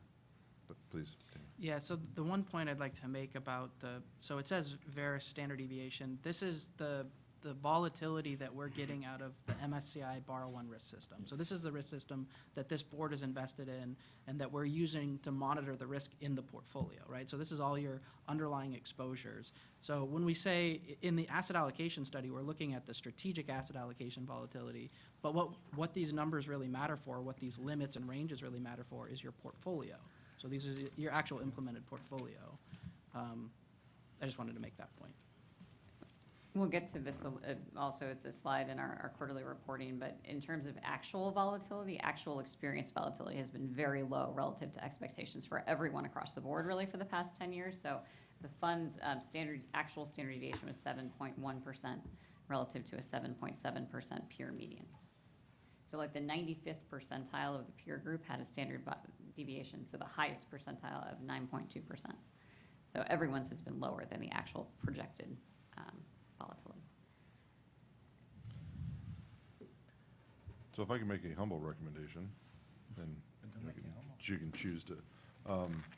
One, it sounds like there's a good opportunity for more conversations with staff and the consultants and with the board, especially as the trustees are turning over to really get the flavor that the sitting board at the time is really influencing the long-term plan. But also, I'm big on operational and what we need to do now. That seems like a good 3 to 6 month conversation that you all need to have. And I like no-brainers, and I'm going to make a motion that we change the asset allocation policy to A as it's presented here on slide 6 of the Makita presentation. And we can have further discussion in a minute. So my motion is that we move to asset mix A. Is there a second? Second. Okay, we could certainly have discussion before we vote, and people can influence that or provide substitute motions or other things. It's not to end conversation if other people want to, so the reason why I put that forward, that we have a motion on the floor, is, one, hear from staff that I don't think we can, it would be prudent for us to move to mix A now if we want to have further discussion, say, look, we're going to have a whole mix of new trustees here in the next few months. Let's have that fruitful discussion, and yes, we want to influence a strategic conversation, and we want to engage on that if it's a different mix of whoever's influence, and to have that longer-term educational discussion to make sure that the board is in line with staff and the consultants, and we have that strategic plan communicated, rather than kind of this friction that's between understanding of history and understanding of people's personal experience and wisdom.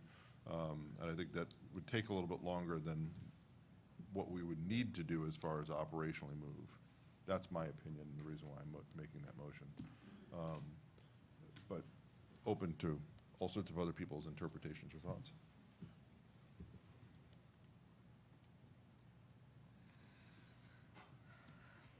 We do have a motion and a second on the floor, because we can take the vote if you want, or if you want further discussion. Just a quick question or comment. Just wanted to make sure if the board does approve the motion, that there is clear understanding of, as you raise the issue, operationally, the process of how quickly is the board expecting staff to move to those numbers? So that there is we're in sync between what the board is thinking and what the staff is actually projecting and working on, so that we match those two expectations. Well, if it got approved, they would implement. Yeah, Well, but and the things that are changing are things that move fairly efficiently and not any longer term. These are minor tweaks. Anyway. yes. And so I would imagine that they could implement fairly efficiently, but As quickly and prudently as possible. And these are fairly liquid, so yes. Thank you, Mr. is it something I- that would be in place in 3 months, or is it something that would be, I mean, obviously, if the markets did something that would, If we go from current to A, developed market equities index quick, emerging markets equity index quick, buyouts, we're still on a pacing plan, and cash to short-term bonds is index, so fairly quick. So we could do it, I'm looking at staff, 2 months. And I'm seconding the motion really without putting a time constraint. I think I Yeah. agree with Yes. being prudent rather than saying, get it done by X whatever Right. date, which I know we're not saying. Yeah. And also, I'm also supporting this because it is, it's important, but not so substantial or material. I think that we're not going all the way out to Yes. the far right.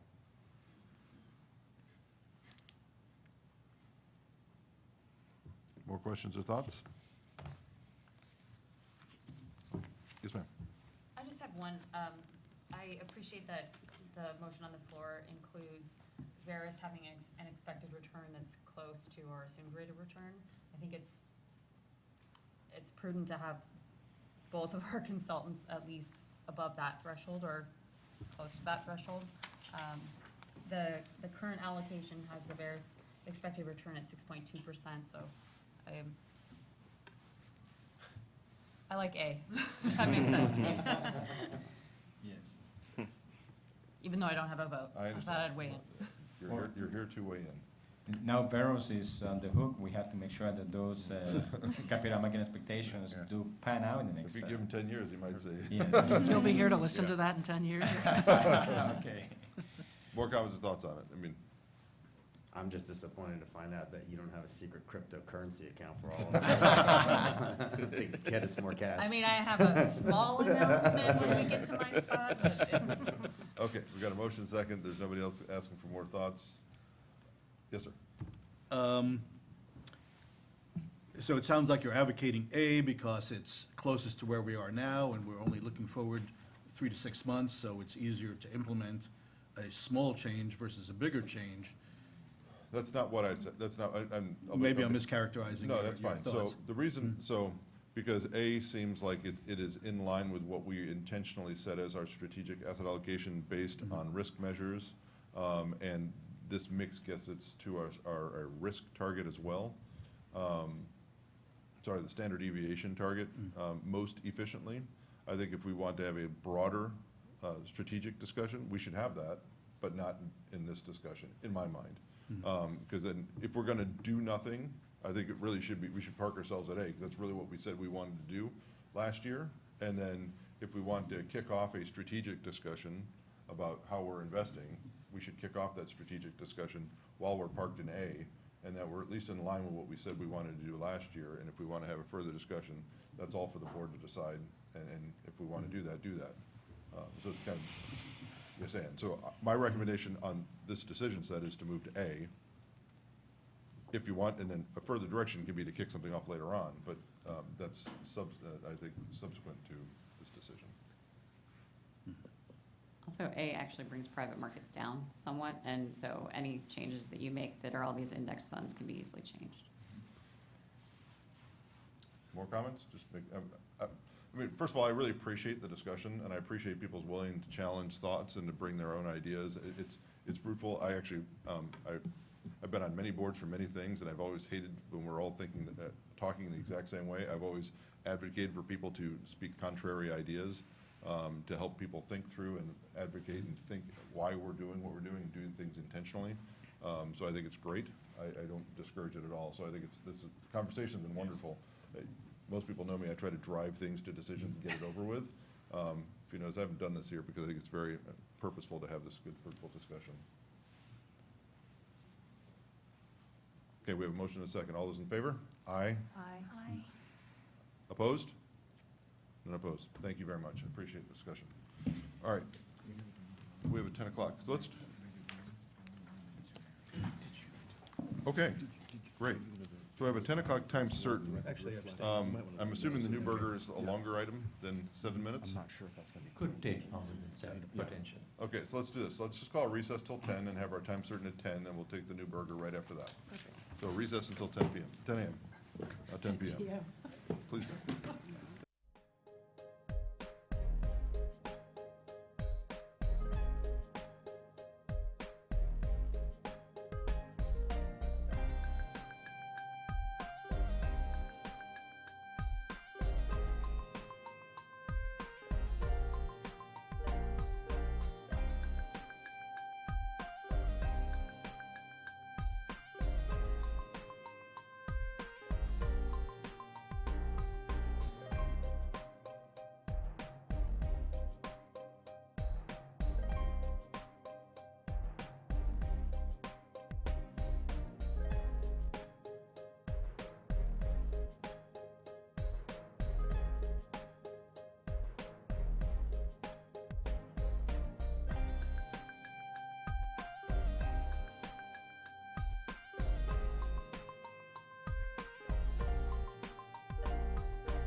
Linda, are we ready? Because I'm going to call back to order. All right, welcoming back from recess. The one thing I wanted to note on the decision that was made on under item 3D, that was on the discussion action on the asset allocation mix by Makita. The ayes on the motion to approve mix A, there were 4 of us.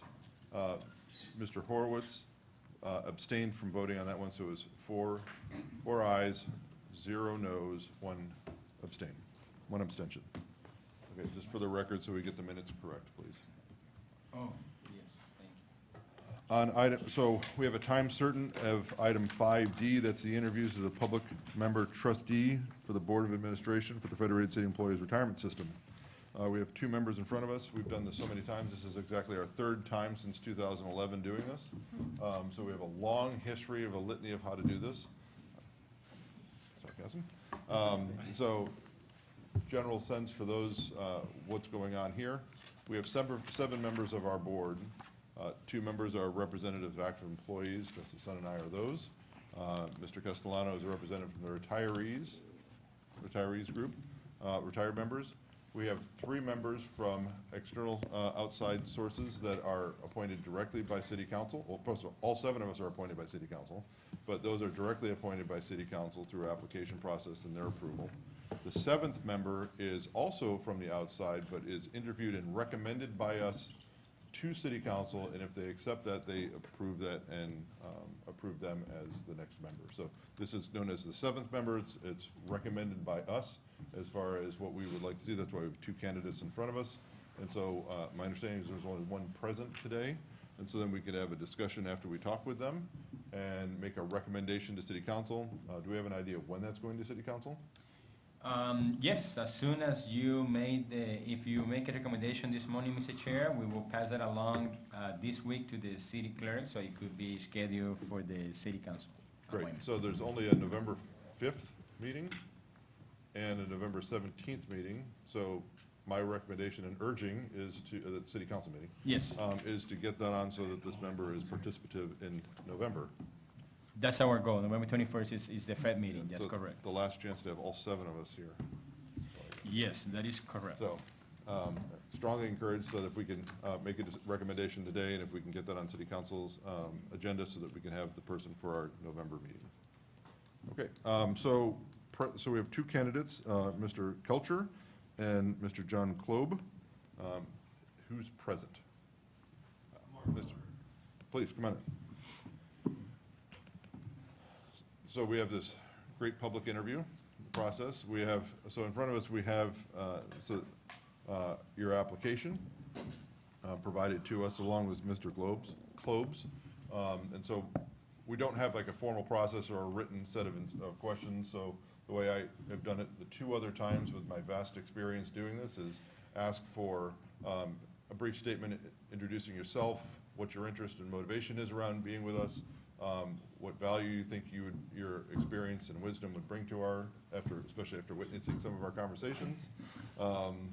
And then we'll ask some questions. Okay, great. Please. So to give a quick background of what I've been up to over the last 30, 40 years, I have a bachelor's in finance from Georgetown University and an MBA in finance from the Wharton School at the University of Pennsylvania. My professional experience includes managing an asset allocation strategy for Mellon Capital, where I ran about $4 billion in domestic asset allocation strategies. I managed both liquid and illiquid portfolios. For 14 years, I was the CEO of Mellon Transition Management, where we advised sovereign wealth funds, pension plans, endowments, and foundations on how to restructure portfolios. And my clients included some of the largest institutions in the world, such as ADIA, the Abu Dhabi Investment Authority, which has over $1 trillion in assets. And so I've developed a great deal of expertise in transaction costs and also have a wide range of knowledge about different types of investment strategies. And so I had been speaking with Vikas Oswal, who is one of the trustees, Police and Fire, about the work he was doing, and I asked him if he would let me know if there was ever an opportunity to do something similar. And so when this opportunity came up, I jumped at it, because I think I could add a lot of value. So if folks have questions, just, I can kick it off, but if others have, I had a snarky comment, that's why I looked at you. well, then snark away, Mr. Fenn. Yes, please. I'm glad, this board's better than his board, so. I'm glad. I'm not providing comment there. Anyone have a serious question? Please. I've sort of a comment and a question. Number one, I just want to make sure you're aware that if you're on this board, there are state law and city law conflict of interest laws that apply to you. And some of those laws allow the board to act on something where you may have a conflict if you recuse yourself. Some of them actually prevent the board from acting altogether. So it's Government Code Section 1090. Sometimes if you have a financial interest in a contract, then the board would be prevented from acting altogether. So number one, I just wanted to make sure you're aware of that. And that Yes. if you come on board, we would work with you on that. And I don't want to put you on the spot here today, but just if I could just sort of briefly get you to sort of discuss, without going into detail on all your finances, but just any kind of I see with the Mellon connection, things like that. If you foresee any financial interest that you have in entities that might ultimately do business with this board, where you would foresee that being a problem. Sure. At this point, I have no financial interest in BNY Mellon, and am not active in any way with that organization. I have consultancy positions with 2 small fintech startups, both of which are way too small to even hit the radar of the Federated plan. Okay, so that would be it? Yeah. Okay, I just wanted to get that out. Cool. So, my interest in this is really to find people that are willing to lift up some wood and do some work, because as the beginning part of the conversation that you've witnessed today is a lot of the investment conversation, there's many other things that we have to do other than just investments. And so, one of the things that really attracts people to a lot of doing this work is they get to be around the investment side of what we do. I would say over my time for the last little while doing this is that it's really not even half of what we do. A lot of it is a lot of tedium around policies and governance and legal issues and actuarial discussions. You're welcome to sit around for some after this, where we'll have some great discussions with our actuaries around assumptions and so forth. Experience and interest and motivation around doing that stuff and ready to lift wood on those items as well, not just influence some of the investment discussions.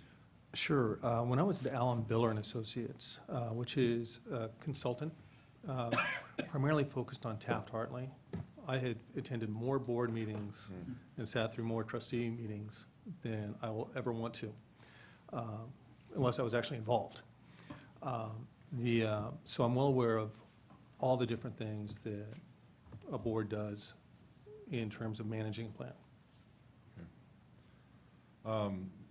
Other thoughts I have, I do everything I can in my role on the board, not as an employee rep, just as representing our members, not advocating for things that make them better or worse, but just listening to the rules and the rule books that we're giving as far as the code that drives our decision, that how we implement and administer these plans. What are your thoughts around public plans and government plans and defined benefit plans around for public employees? So I think the plans are for the benefit of the employees, and that you need to be very, very disciplined in how you administer them.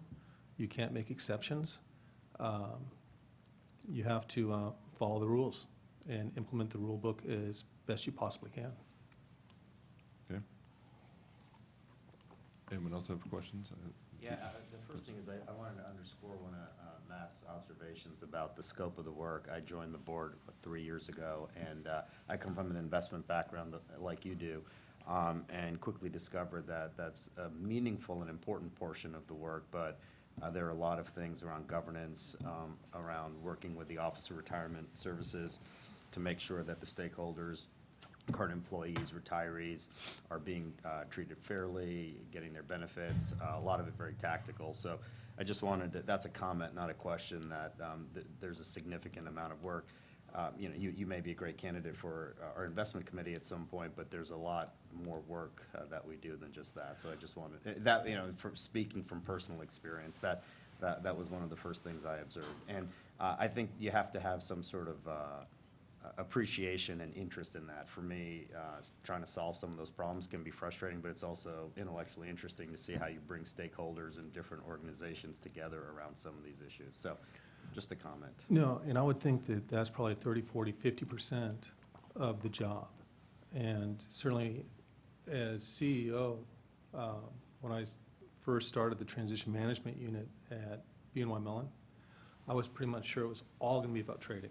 And I was very, very excited about that. And by the end of it, I realized that people like Jay Kwan, who was a former colleague, they got to do the trading. I did not. I got to deal with the regulators. I got to deal with HR. I got to deal with the bank bureaucracy.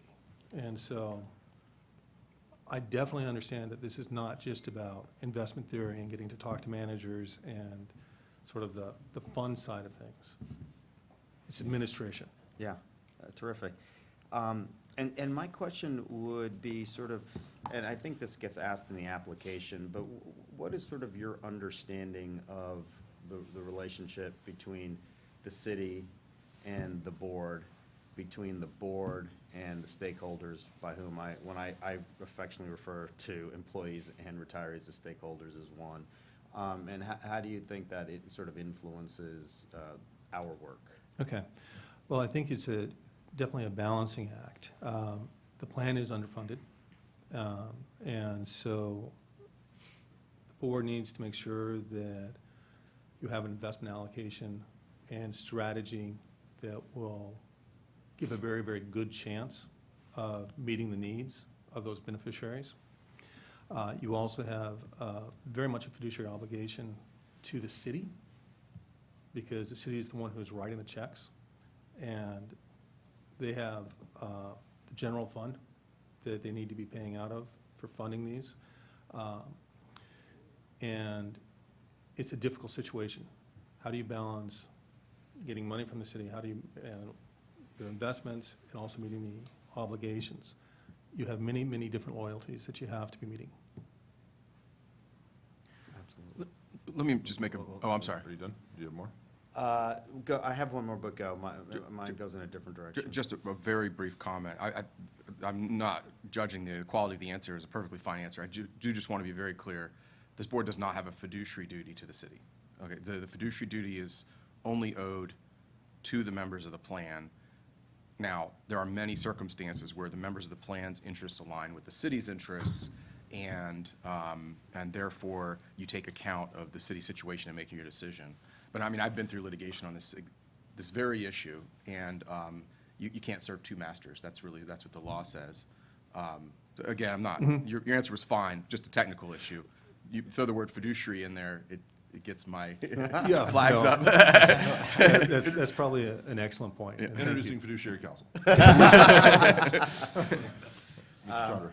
Are you aware that we have two-tiered statuses for our employees, Tier 1, Tier 2, and that the way the benefits are prescribed for them are different? I'm unfamiliar with that. Okay, that's okay. And that's just another wrinkle in us having to, on this board, having to, we have a fiduciary duty to, am I correct there, to all of our employees and Yes, retired? those are the people you have fiduciary duty to. Unfortunately, they don't come in one homogeneous flavor, so that's a wrinkle that this board has to deal with. I was just curious if you're aware. It's perfectly fine that you're not, but in this process, it'd be helpful to make sure you're aware of that as well. Okay. No, I think that's probably pretty common with defined benefit plans at this point. Yep. And then last question for fun. You sat through the conversation. Which plan would you have picked between A through D? And every answer is the right answer as far as I'm Yeah. concerned. You know, I haven't, I did not sit through enough of it Okay, to fair have an enough. opinion, but I am very, very encouraged to hear about going into less liquid asset classes and alternative asset classes. I think the discount rate is 6.75% currently, and that's an aggressive discount rate. You know, I've looked at a number of different plans that have much lower discount rates. Certainly in the Taft-Hartley world, we had higher discount rates. So, and looking at the various projections of expected returns, you know, is it high, is it low? I don't know.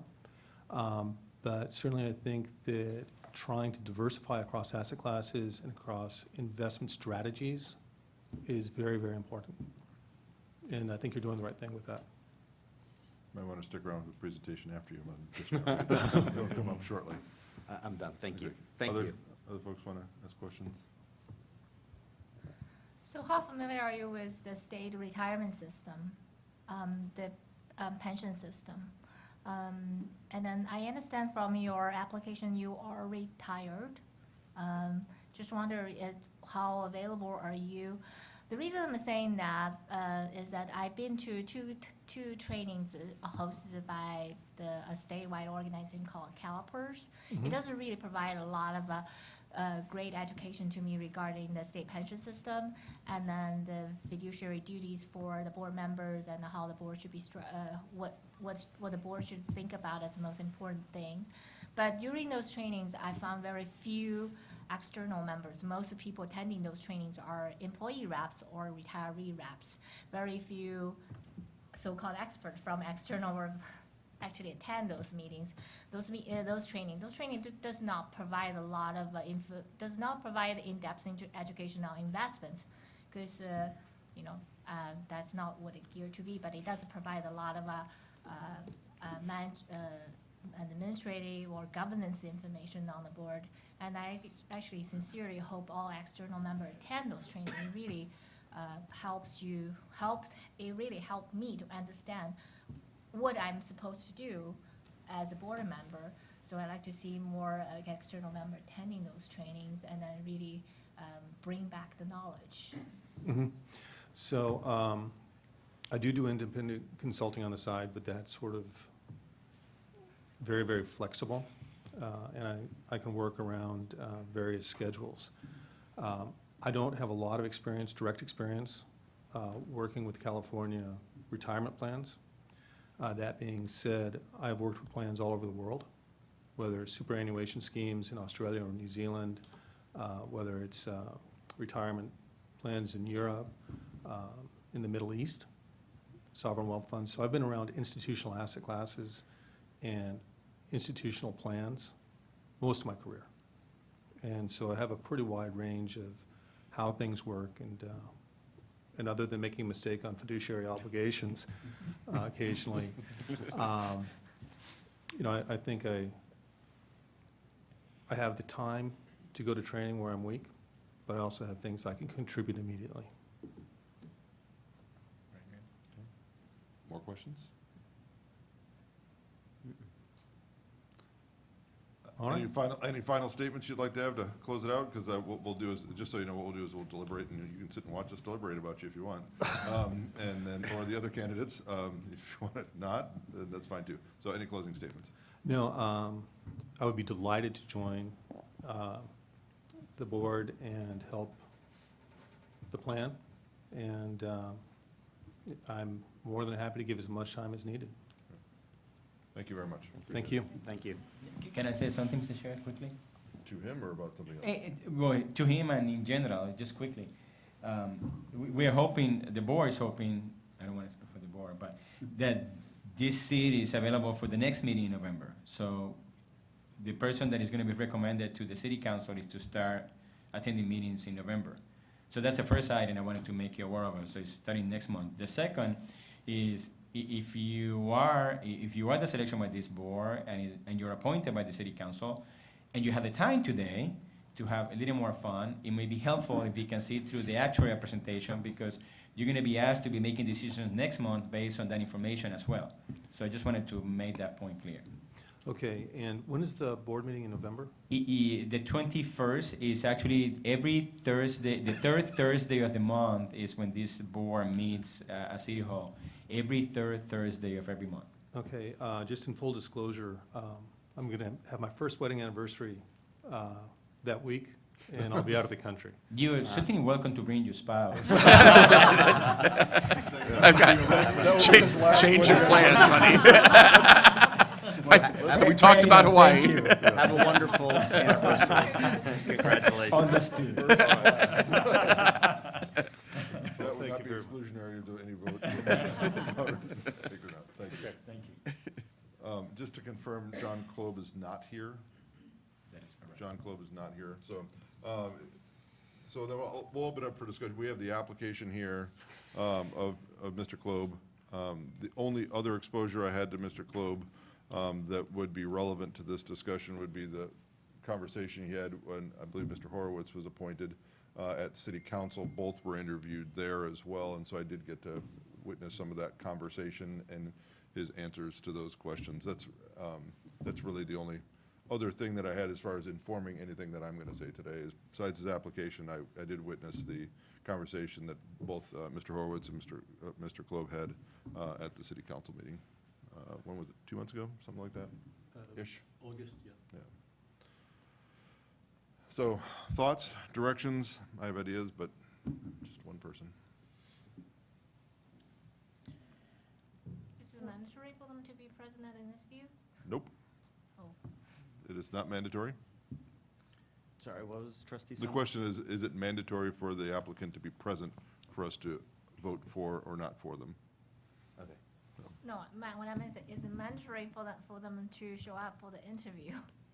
I don't believe so. I don't think, well, again, since this is the third time since 2011 that we've done this, it's been, we don't really have a long history or a requirement that I believe they need to be present. I have a thought about that, but again, I don't want to persuade based on my thought. Mr. Chair, I wanted to share something with the board. I did receive, Mr. Klob did interview with the city council, and he certainly was going through the process to be here this morning, but he emailed me late last night, and it seems to me that he's no longer pursuing the position. Okay. He's apparently this is not the best time for him to really. So you have an email saying he's not interested anymore?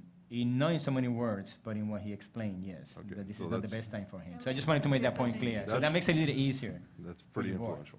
Thank you. Okay. Other thoughts? I guess I am guided by the great financial analyst Woody Allen, who observed that showing up is 90% of life.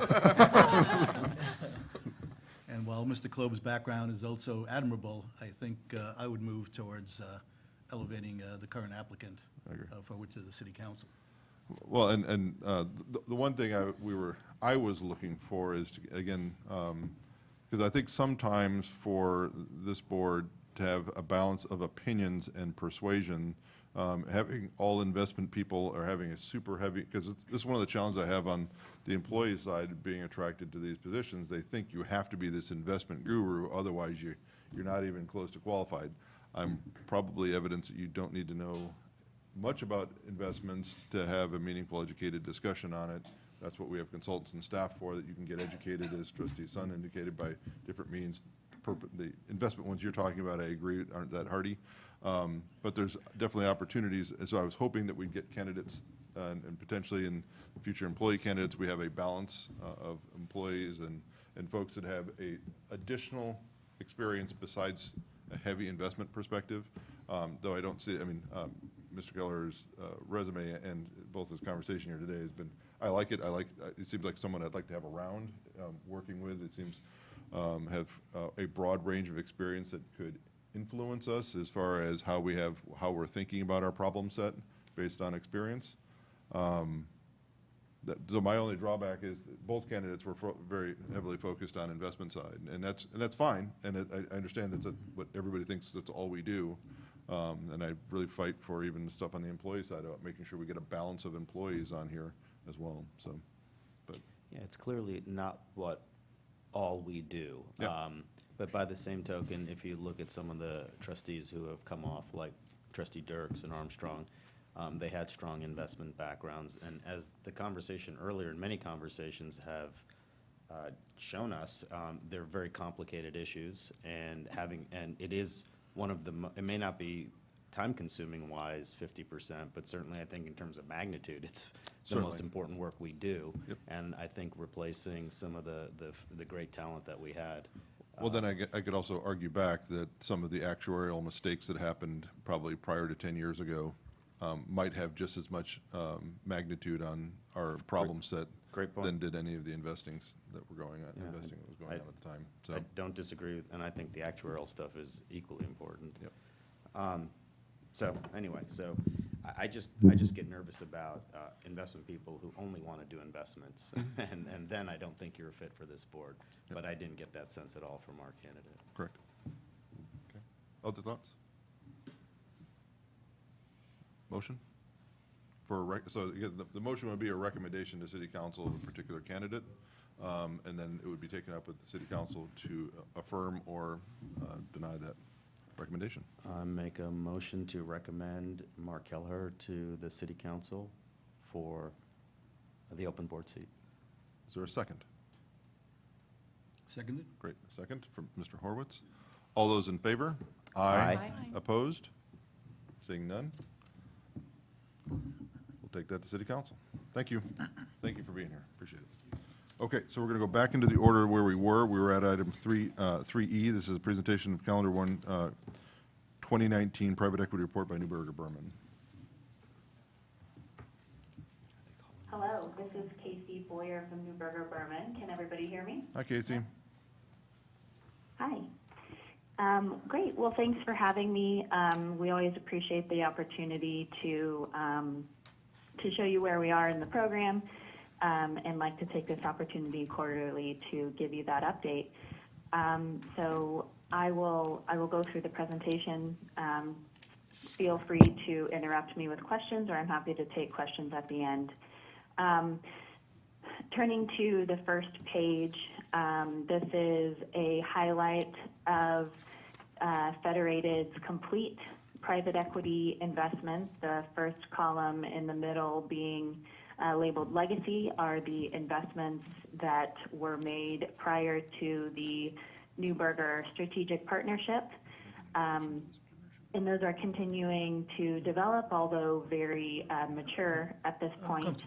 The Newberger Investments and Strategic Partnership was established in May of 2017. So as of the date of this presentation, which is Q1, nearly 2 years into the program. As of Q1, we did have 16 primary fund investments, 1 secondary investment, and 17 co-investments. During Q1, the only change to that was we did make 2 new primary fund investments during Q1. So at the end of 2018, you would have seen 14 primary fund investments. As I mentioned, it is early in this program, but just in terms of investment pace, as of Q1, it was a total of a $225 million program, and 60% of that had been committed at that point. And if you look a little bit further down, the contributed capital for the Newberger account, $43.7 million, is about 32% invested at that point. If you continue to page 2, this shows a benchmarking analysis for the legacy investments in the Federated program. This is meant to show the top line of each fund shows the actual performance of that fund, and then the 3 rows below it are the quartiling benchmarks for that fund, and then you can see on the right how that pertains to exactly the quartile that fund fits into, both on an IRR basis as well as an MOIC basis. So as I mentioned before, these funds are fairly well seasoned, with the exception of the 2 funds at the bottom, which were completed in 2018. So you won't see a lot of movement between quarters on the returns here. Moving to page 3, this is the same benchmarking analysis on the Neuberger Strategic Partnership. These are all very new investments, so the only funds that actually can be benchmarked at this time are the first 2 funds, which were a 2016 vintage year and a 2017 vintage year. Again, the performance for these are very early, so not a lot to take away from this. But as the portfolios develop more, the underlying investments, as each of these funds continue to invest into more companies, you will see this become more relevant. And of course, the investments we made in 2018 and 2019, the benchmarks for those are not yet available. It's a little bit too early. So as time goes on and those are available, you will see the benchmark statistics for those. Can I ask a question? This is Chen Yu. Sure. I understand these investments are still early in their stage, but can you elaborate on investment 29? I see an internal rate of return negative 46, almost 47%. Yeah. If you want to go into a little bit detail into that, in that, and then also give us a perspective of looking in the future for that investment, that'd be great. Yeah, sure. So investment number 29, that investment as of Q1 actually only had one underlying portfolio company, and it was about 10% committed. So what you're seeing there is that investment, that one investment, is held at cost. However, there are fees and expenses associated that have been called on behalf of that investment. So really what you're seeing there is the J curve, because there's really not a lot of investment at this point, no investment value. It's held at, that one investment is held at 1 time. So the difference you're seeing there are the fees and expenses. Okay, great, thanks. Mm-hmm. Moving on to page 4. This is just so you can visually see the commitment amounts and where they are based on the vintage year. So you can see the legacy portfolio and the diversification and how much was committed by vintage year. You'll see it's a little sporadic. Moving forward in the NB Strategic Partnership, that will continue to diversify and hopefully evenly diversify over vintage years. And so you can see how this is developing over time. And the next page, page 5, is the same analysis.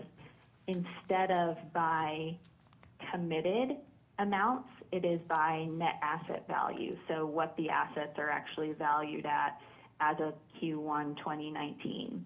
And so you can see the 2018 on the Neuberger pie chart is a little bit higher. And as those 2019 investments start to invest additional capital, that will even out as well. Turning to page 6 and 7, this is an analysis that shows your performance by the multiple of invested capital by asset class. So you can see, and it includes both the legacy investments as well as Neuberger investments, so you can see where really the value was driven on an asset class basis in the legacy portfolio and kind of where it's coming from initially on the Neuberger portfolio. And then interesting enough, you can see the combined one as well. And this is a good indicator of kind of what you would expect. Special situations tend to develop a little bit quicker, and then you can see on page 7, venture capital, it is a slower to develop asset class, so this is what we would expect. Page 8 is a similar scenario, but is on investment type. So primary investments, secondaries, and co-investments. And again, this is exactly what you would expect early on in a portfolio that contains secondaries and co-investments. Secondaries and co-investments are a great mitigant to the J curve. And so you can see that those are helping early on performance. Those investments get put into the ground immediately and are faster to develop. So that's page 8. Then the next few pages are the same but using IRR. So I won't go through those specifically, but it falls in line with the MOIC pages. And then if you turn, the last 2 pages are a lot of numbers, very small print, but just give you an underlying detail of each investment within the legacy portfolio and the Neuberger Berman portfolio. And you can see the underlying gross IRR and the gross MOIC, how much has been contributed, and the total fair value, so you can see what investments are where. And then page 12 at the very bottom, you can see both totals for legacy, Neuberger, and then the total fund incorporating both of those investments. So with that, I will open it up. I'm happy to take any additional questions. Okay. Questions from the board?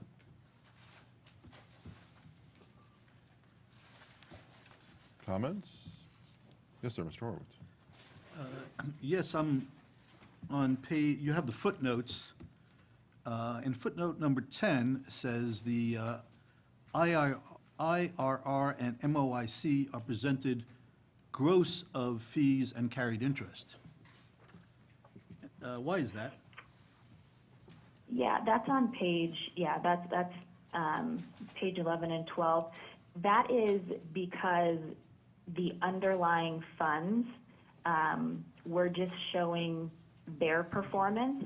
And so we don't necessarily take our fees and try to pro rata it out by investment.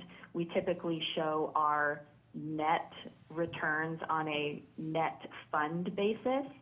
And so you can see, obviously on the first page, the summary, page 1, our net returns.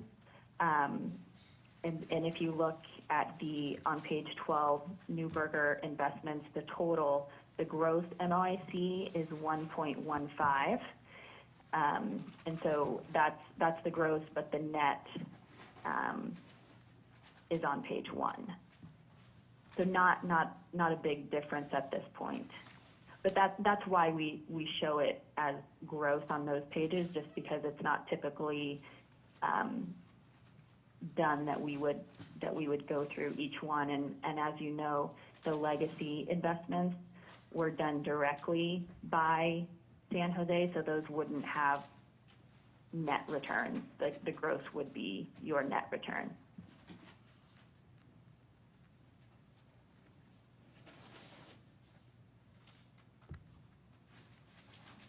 Does that answer your question, Mr. Horowitz, or do you have more on that? No, that's it. Great. Other questions or comments? Okay, seeing none, we thank you for the presentation, because it's not an actionable item. Thank you. Thank you. Going on to item F, G, and H, these are presentations of, this is items 3, F, G, and H, presentation of quarter 1, private markets report by Makita, and then quarter 2, 2019 performance report for the pension, and quarter 2 report from the healthcare trust. So we'll just open them all up and you can go through a measure at your leisure. Great, thank you very much. My name is Chris Theodore from Makita Investment Group. We'll be starting with the private markets program presentation. You'll note that this is a public copy of this presentation. A more detailed private version is given to staff. We'd like to start this presentation on page 3. The total private market program consists of legacy private equity, the Neuberger Fund of One, private debt, real estate, real assets, spanning roughly $809 million in committed capital, which has achieved a net IRR of 7.5%, as designated in that far right-hand column. We'll jump into specific asset classes, beginning with private debt on page 5. Within private debt, there's nearly $200 million in committed capital to 5 private debt partnerships and 2 co-investments. This represents roughly 3.3% of the retirement system versus a 4% policy target.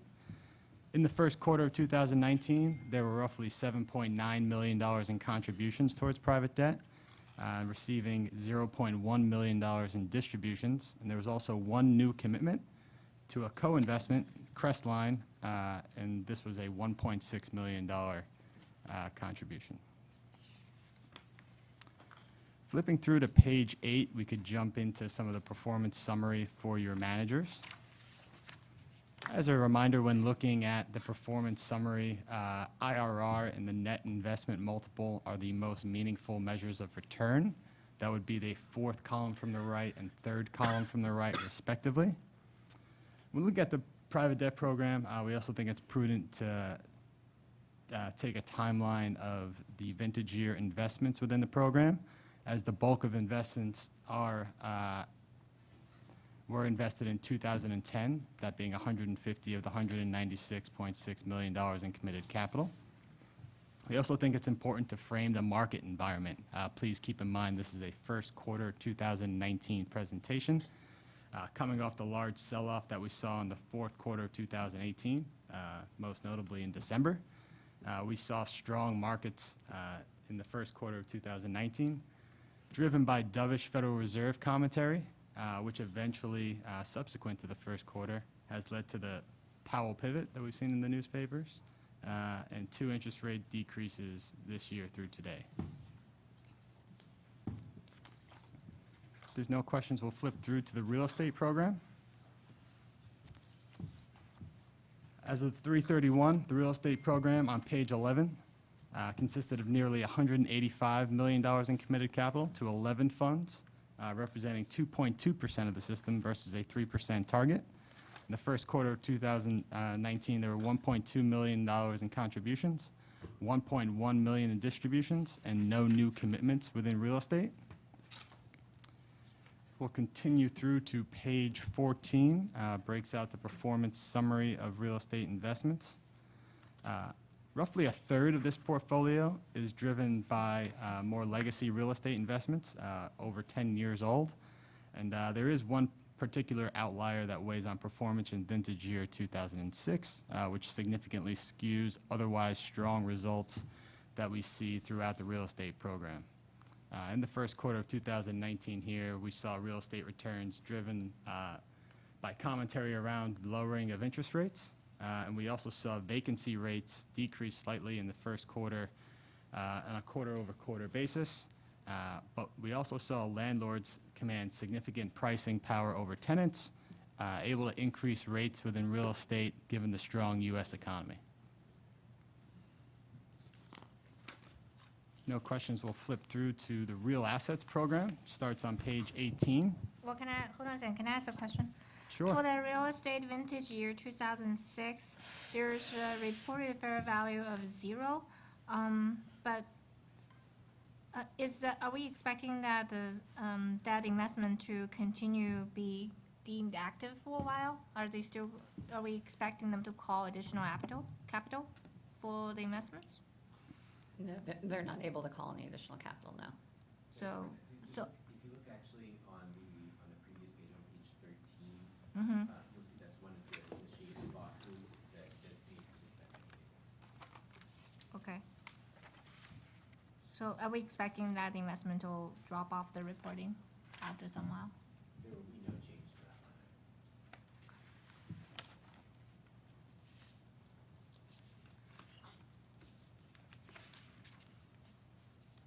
Okay, we'll continue through to real assets. Real assets begins on page 18. As of 3/31, there were roughly $28 million in committed capital towards the Real Assets Program to two funds, representing roughly 1% of the system versus a 3% target. In the first quarter, there were $1.2 million in contributions, $0.8 million in distributions, and no new commitments within the Real Assets Program. Page 21 breaks out the performance summary of investments within real assets. We'll note that the Real Assets Program is still maturing. The system did have two investments that were agreed subsequent to the first quarter of 2019. These are actually detailed on the page prior there, on page 20, that being Kimmeridge 5 within energy and Global Infrastructure Partners 4 within infrastructure. So we'll be seeing results from those two investments in future reports. Chris is also going to go through the broader report that includes public assets as well. And in that report, you can also see time-weighted returns for private markets, which he can point out. So internal rate of return is the best way to evaluate an individual private markets partnership and can be compared to benchmarks, but will also show you on a time-weighted basis. So any questions on this current presentation?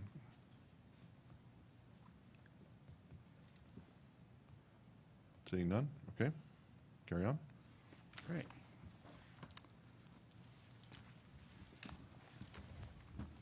We'll now continue the presentation titled San Jose Federated City Employees Retirement System Quarterly Review as of June 30, 2019. We'd like to kick this presentation off with some brief market commentary, which begins on page 4. This page designates the world markets as of the second quarter of 2019. The second quarter continued strength that we saw in the first quarter, coming off of the downturn that we saw in the fourth quarter of 2018. We've seen strong markets overall, broad-based market strength, with commodities being the only negative performer in the second quarter, while year-to-date commodities and small cap have been the only negative contributors index-wise to returns. Page 5, we detail worldwide indexes across a wide variety of asset classes. We've seen 3 themes continue to persist in markets so far, and this is continuing since the global financial crisis, where U.S. stocks have outperformed international stocks, large cap equities have outperformed small cap equities, and growth stocks have outperformed value stocks. Flipping through to page 6, you could see there's been strength throughout the market in the S&P variety of sectors, with the exception of that being energy, which is down roughly 15.7% over the one-year period, while all other major classes there being largely positive. Page 7 and 8 detail returns that we've seen and the strength that U.S. markets have had over both developed market equities and also emerging market equities. And we'd also like to continue through to page 11, noting that the U.S. economy continues to be strong with GDP north of 2%, while on page 12 we detail inflation continues to be subdued at well under 2%. And we'll also conclude U.S. market strength on page 13, noting the U.S. unemployment rate is driving towards all-time lows there at 3.7% on page 13. If there's no big market questions, we'll continue through to returns for the system. Any questions on the market presentation so far? Okay. Okay, we have performance for the system as of June 30th, 2019, beginning on page 22. As of the end of the second quarter, the system was valued at $2.127 billion. You'll note that on that right-hand side, all asset classes are within IPS range, with growth representing roughly 58% of the current allocation, zero beta 32.5%, and other representing 9.1%. Page 23 jumps into asset class returns and returns for the system. The system through the second quarter of 2019 returned 2.5% in the quarter-to-date period and 8.9% year-to-date, and 4.3% over the fiscal year-to-date period, which compare favorably towards the policy benchmark and also the investment benchmark portfolio.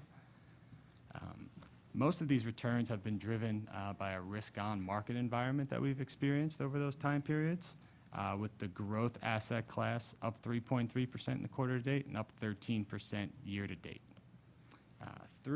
We recognize that these numbers are slightly dated. Typically, we present the June 30th report roughly a month earlier to you all here at the board. But due to some delays that we've seen from the custody provider with the system, that has forced us to delay reporting and presentation here until this month. So in the meantime, we did run an estimate through October 16th. We estimate the system is up roughly another 80 basis points, bringing the year-to-date return to 9.7%.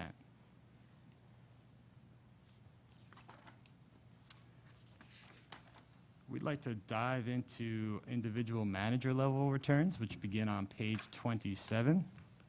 Start our comments with global equity. Within global equity, similar to the theme we've seen in world markets, we've seen your growth manager, that's Artisan Global Opportunities, outperform your value manager. Artisan Global Opportunities up 23.7% in the year-to-date period. Some strong returns, and we'll also note that both of your Artisan managers within global equity have exhibited strong returns since inception, outperforming their respective benchmarks, with Artisan Global Value ranking in the 13th percentile versus peers, while Artisan Global Opportunities is ranked in the 20th percentile versus peers. Continuing through to U.S. equity, we'll touch base on the theme of large cap outperforming small cap. You see your large cap index, the Northern Trust Russell 1000, has outperformed your Russell 2000 value in the year-to-date, fiscal year-to-date period pretty significantly. But also your active manager within small cap, Cove Street Small Cap Value, has had very strong returns, especially in the quarter-date, year-to-date, fiscal year-to-date time periods, driven by stock selection. And also, since inception, we'd like to note that they've performed nicely, outperforming the benchmark, ranking the 38th percentile versus peers. Within international equity, the bulk of those assets are invested in a passive index, the Northern Trust MSCI World ex-US. There's also an investment towards a small cap growth manager, Overweiss International Opportunities, which has performed nicely and is also handily outperforming its benchmark since inception, ranking in the 30th percentile versus peers. Within emerging markets equity, half of these investments are invested in a passive index, the Northern Trust MSCI EM, which has roughly mirrored benchmark returns. We've also seen growth outperform value here in emerging markets as well. Your growth manager, GQG Global Emerging Markets, with very nice returns, ranking in the 3rd percentile since inception. And your value manager, struggling versus the broad-based emerging markets return, but still ranking in the 51st percentile since inception. We'll also note that Comgest is detailed in this report, and subsequent to the second quarter, this is a watch list manager. They were terminated subsequent to the second quarter. Continuing through to page 30, within marketable alternatives, there's been a nice boost to performance within the system. All three managers performing nicely since inception, outperforming their respective benchmarks, as you can see in that designated by the right-hand column there, with your since inception marketable alternative equity bucket returning 5.7% versus the respective benchmark up 3.9%. This brings us to the private markets portion of your portfolio. As Laura had alluded to, these are time-weighted returns. Private markets have continued to be a strong driver of portfolio returns. Policy-wise, represent roughly 25% of the system. You'll note that 24.8% are allocated towards private markets as of June 30th, although the bulk of those assets are index-based while your private markets investments ramp up towards target, as designated by the 11.1% allocation towards private markets ex Russell 3000. But I think it's interesting to look at the actual private equity investments that you've made, even though you did skip 6 very strong vintage years, have had an average annual return of 11.8% for the last 10 years.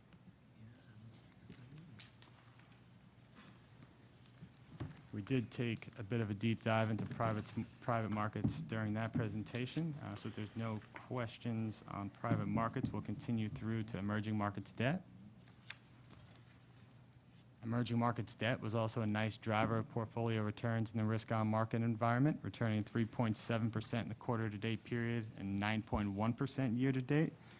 You'll note a new manager was funded here in the quarter. That's Iguazu Partners LP Fund. And this manager was funded using $32 million sourced from Blue Bay EM Select Bond.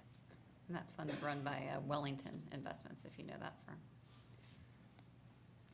Within the zero beta bucket, it's also had positive investment performance for the system, up 1.5% in the quarter-to-date period, up 3% in the year-to-date period. Consists of short-term investment grade bonds, immunized cash flows, and also your absolute return vehicles. Within immunized cash flows, you'll note a new manager as well. That's Insight Immunized Cash Flows, which was hired towards the end of the quarter there. Sorry, guys. Somebody's eager to get out of here. Lastly, that brings us towards your other bucket. The other bucket represents roughly 9.1% of the system. Has performed nicely as well, outperforming the other benchmark, up 90 basis points in the quarter-to-date period, up 3.6% in the year-to-date period, consisting of core real estate, commodities, and tips. A new manager within that bucket is Clarion Lion Properties Fund, which was also funded within the second quarter. Any questions here on individual manager level performance? Any questions, comments from the board? Yes, sir, Mr. Horvath. Right, so I'm trying to understand, back on page 18, you have, and 17 and 18, you have commentary about individual investment managers. You comment on 18 that both Cove Street and Oberweis have underperformed their indexes over time, and I'm trying to reconcile that with the numbers I see on page 28 for Cove Street and Oberweis. Yeah, that has to do with the watch list criteria in the investment policy statement, which is that if any manager has underperformed for a 3 or 5 year period, they need to be on the watch list. So even if a manager has outperformed since inception and we really don't have any performance concerns with them, they end up on that page. And I think that is part of an outgrowth of the city audit where I think even though we all operated with sort of, with a watch list and are monitoring managers constantly, the city auditor wanted the fund to have a official watch list with very set criteria. Okay, so with Cove and Oberweis, it looks like year-to-date, they've outperformed, but over longer periods, they've underperformed. Am I reading that correctly? Yeah. With Cove Street, actually, they have outperformed over all time periods except for the 5-year time period. So if you'll see on page 28, all time periods, they've shown nice performance, but that 5-year time period, they're up 5.1% versus the benchmark up 5.4. So by lagging by the 30 basis points there, that's what triggers the watch list criteria, despite the since inception outperformance. And just to confirm, these returns are all reported net of all fees. That's That's right. correct. Okay, other questions? Just to clarify, for the absolute return benchmark, can you remind me the definition? Sure, so page. all the benchmark definitions are defined here at the end of the report. So we'd be looking for page 60, where the absolute return benchmark for Oh, good. present Oh, good, thanks. is defined there. Okay, more questions or comments? Okay, onto the healthcare trust, please. All right, this will be very quick, since as you know, the healthcare is invested similarly with no different managers except for index funds relative to the pension. So in the healthcare report on page 21, you can see the healthcare allocations relative to targets. The fund is bumping up against 300 million at 297.8 million as of the end of June, and all asset classes were within their investment policy statement ranges. Then you can see performance on the next slide, next couple slides on page 22 and 23. The fund for the second calendar quarter was up 2.1%, year-to-date period up 9.2%, and for the fiscal year up 4.2%. And then you can see the individual manager benchmarks similar to the pension. The quarter and the calendar year-to-date period were quite strong, but then the fiscal year includes that late 2018 correction. So I won't go into individual managers since none of them are unique from the pension, unless there are questions. Questions, comments? Seeing none, thanks. Thank you. Thank you. We're going on to item 5A, that's the oral update from the CEO, Mr. Pena. Thank you, Mr. Chair. Just a couple of minutes, if you bear with me. As you know, you had an interview this morning for one of the open seats for your board from outside member. As you also know, our chair is actually running off the plan at the end of November. Next month will be his last meeting, and you can see how that affected him. And so the city is running an election for that seat. And unfortunately, we didn't get any applicants when the first process closed. So we reached out to the city clerk, and they will reopen the application process again for the member seat October 28th, and it will run through 5 p.m. Friday, November 15th. And the election will be held on Monday, January 6, 2020.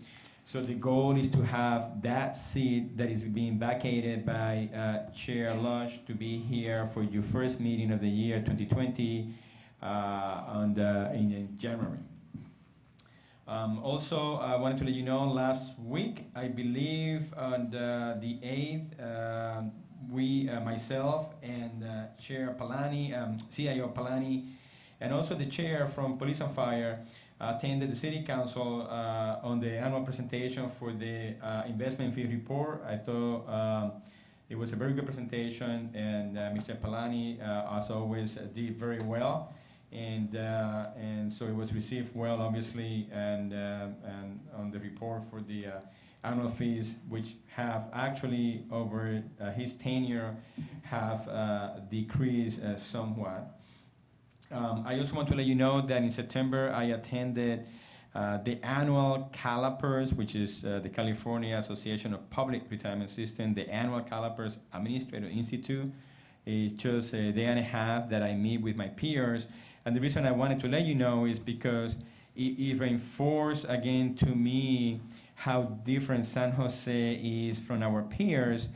And so again, going back to the discussion on the asset allocation, clearly, in terms of funded status and also in terms of the size of the contributions by the plan sponsor, where they measure either on a percentage against total payroll or as a percentage of the general fund, how the issues that we have to deal here in San Jose are very different than many of our peer systems across the state.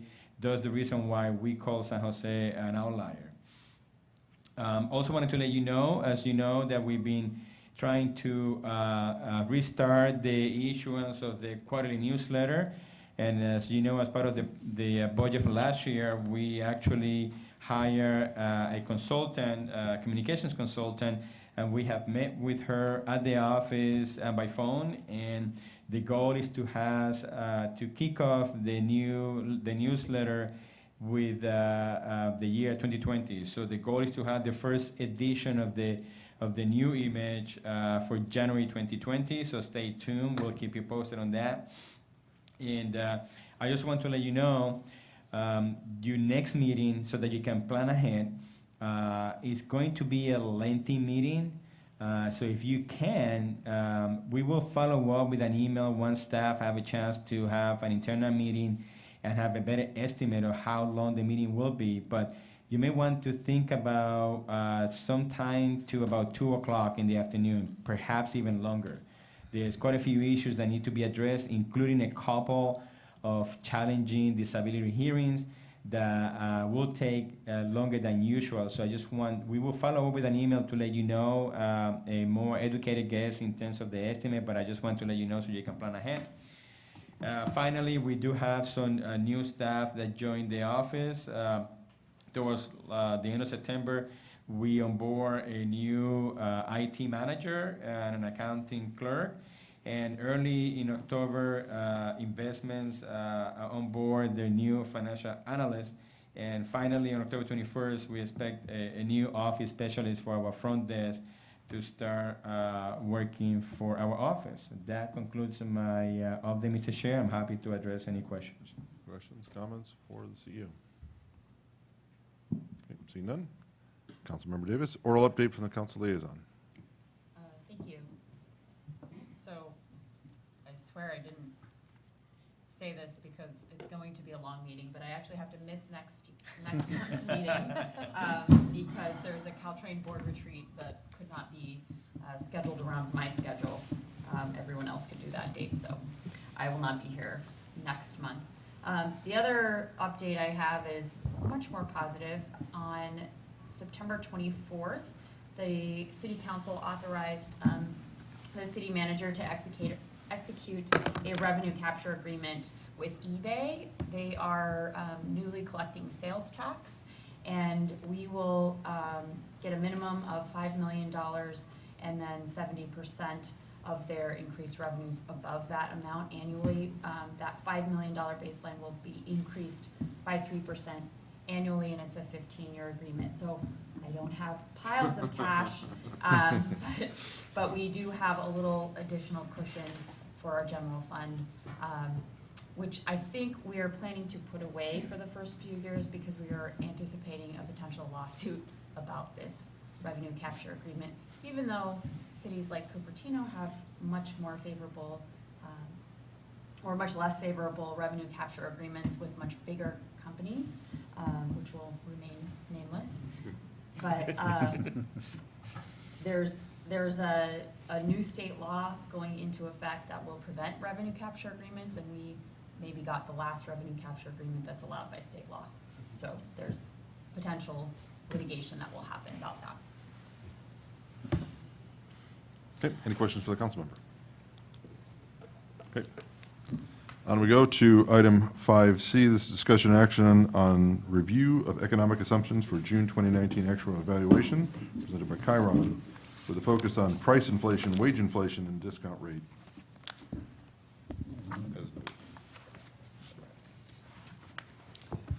Good morning, everyone. Good morning. I'm Bill Hallmark, and I have Stephen Hastings with me, and so we're going to go through the review of the economic assumptions here today. But to get started, since we're just entering peak actuarial season, I know everyone's excited about that. We thought we'd lay out kind of our schedule for the pension valuation. At this meeting, we're going to review the economic assumptions.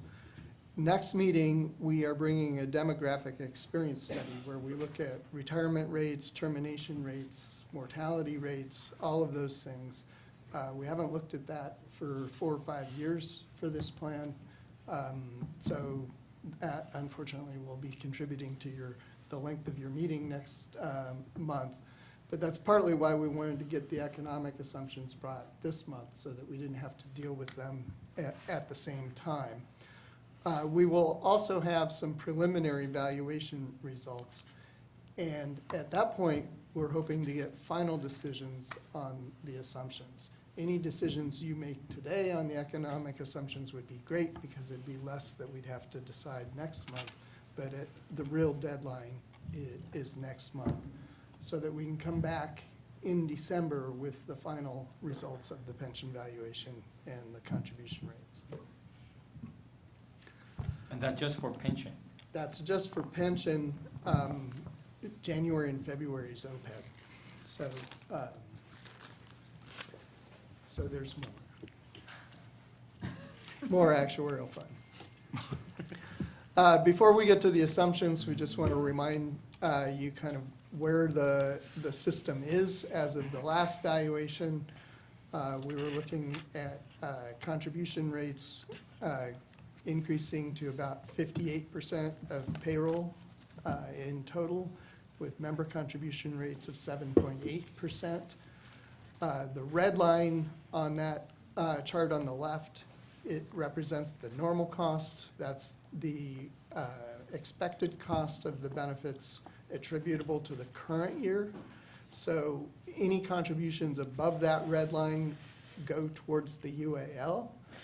At the top, you can see a blue line that we label treadwater. All of the contributions between the red line and the blue line are just paying the interest on the unfunded liability. And it's only the contributions above the blue line that are actually reducing the principal of the unfunded liability. So we are just at that crossover point where we're finally getting above treadwater. This has been about a 10-year process that was driven from going with, prior to that, you had a 30-year rolling amortization period that just never paid the interest. And so we've gradually increased the contribution rates until we got up to that treadwater.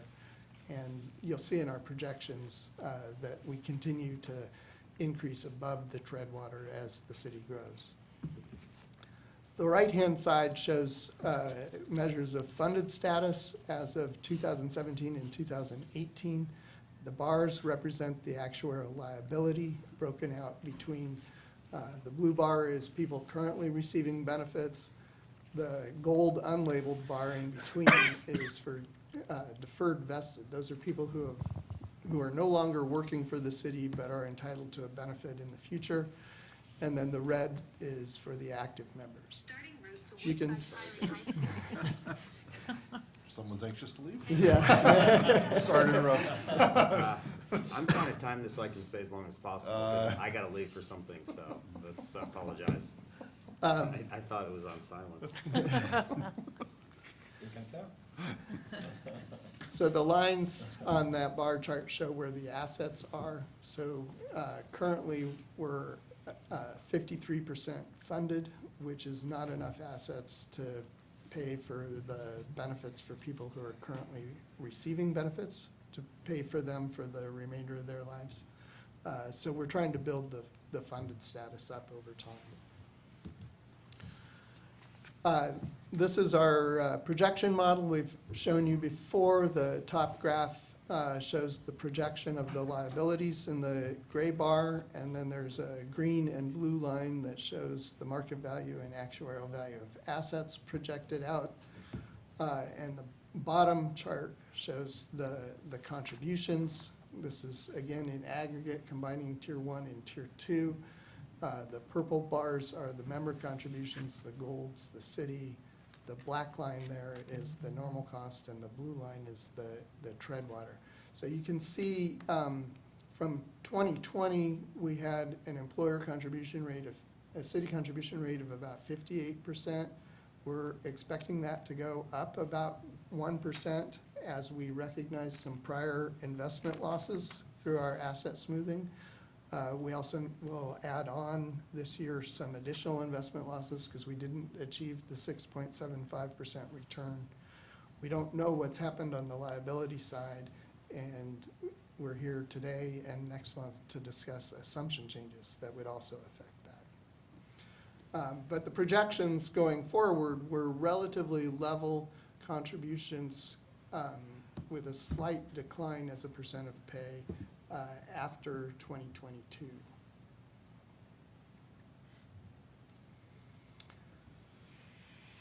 So that's to create the setting. We are here to review the economic assumptions. We do this every year. The demographic experience study we don't do every year. It's been every 4 to 5 years. The assumptions we adopt will be used to determine contributions for 2021. And we're gonna look at the price inflation and the wage inflation. Those both affect both the pension and the OPEB valuations. The amortization payment increase rate, it says it affects the OPEB valuation. That was a mistake on our part. We adopted a level dollar amortization for the OPEB valuation, so that assumption only affects the pension valuation. And then the discount rate, we're only looking at the pension trust. The 115 trust has a slightly different investment allocation, so we're only focusing on the discount rate for the pension trust today. Okay, so moving to slide 6, we're going to discuss price inflation. Price inflation is the foundation for all of the economic assumptions. So wage inflation is price inflation plus a real wage growth. Your expected return is price inflation plus real return. And the ultimate healthcare trend is price inflation plus real per capita GDP growth. So currently, the assumption for price inflation is 2.5%. And there's a limited direct impact on the valuation, but it does get in there indirectly in the other assumptions. As far as the COLAs, there's limited impact there because the Tier 1 COLA is fixed at 3% regardless of inflation. There potentially could be some impact with the guaranteed purchasing power provisions, but those typically only someone who was around during a real inflationary period would have those kick in, but. Yeah, I think that's only affecting a few people who retired before 1990. Yeah. It's a 75%, right? Yes. Yeah, so very limited impact there. And on Tier 2, the COLAs are equal to inflation up to a maximum. And that maximum varies from 1.25% to 2%. So typically, there's not a lot of impact there. Given the volatility of inflation, the Tier 2 COLAs would probably average something slightly below the maximum, right? But in terms of recommending an assumption, we would recommend staying with the maximum itself as a bit conservative. And that's what's being assumed currently. So if we move to slide 7, so we look at a variety of sources and surveys here for price inflation. There's a Federal Reserve survey of experts forecasting, 10-year forecasts. There's also the Horizon survey that was mentioned earlier. So it's an actuarial firm that pulls together information from Makita, Veris, and various other, I think 34 total investment consultants. There's also the public plan database, which we're maintaining, and the California Public Pension Plan database. So if you look on the left side, we're showing the results of those different surveys. So the current assumption of 2.5 is it's in there. It's actually around the 50th percentile across all of those surveys. But I don't know if, we'll move on to the next slide, slide 8. So here we take another approach and we look at regular Treasury securities versus inflation-protected securities. And look at the implied inflation. So here you can see that on all the different horizons, 5-year, 7-year, 10-year, 20-year, that's come down a bit more recently. So, for example, if you look at the 10-year inflation, that's come down from 2.1 previously to 1.7 now, and on the break-even inflation. So second bullet here, if you look at Makita, they're assuming 2.1% over 10 years and 2.6 over 20 for inflation. And Veris is pretty similar on 10-year horizon at 2% and slightly lower. Well, that's a 30-year horizon, but 1.8% for a 30-year horizon. So given the information on this page and the prior page, the surveys, we believe the current assumption of 2.5% is still reasonable. So moving on to slide 9. Now we're going to discuss wage inflation. So wage inflation can be thought of as the across-the-board increase in wages. And individual salary increases over a career include, promotions, merit scale. That's something we have a separate assumption for. So here we're just talking about the increase, like the across-the-board increase in wages.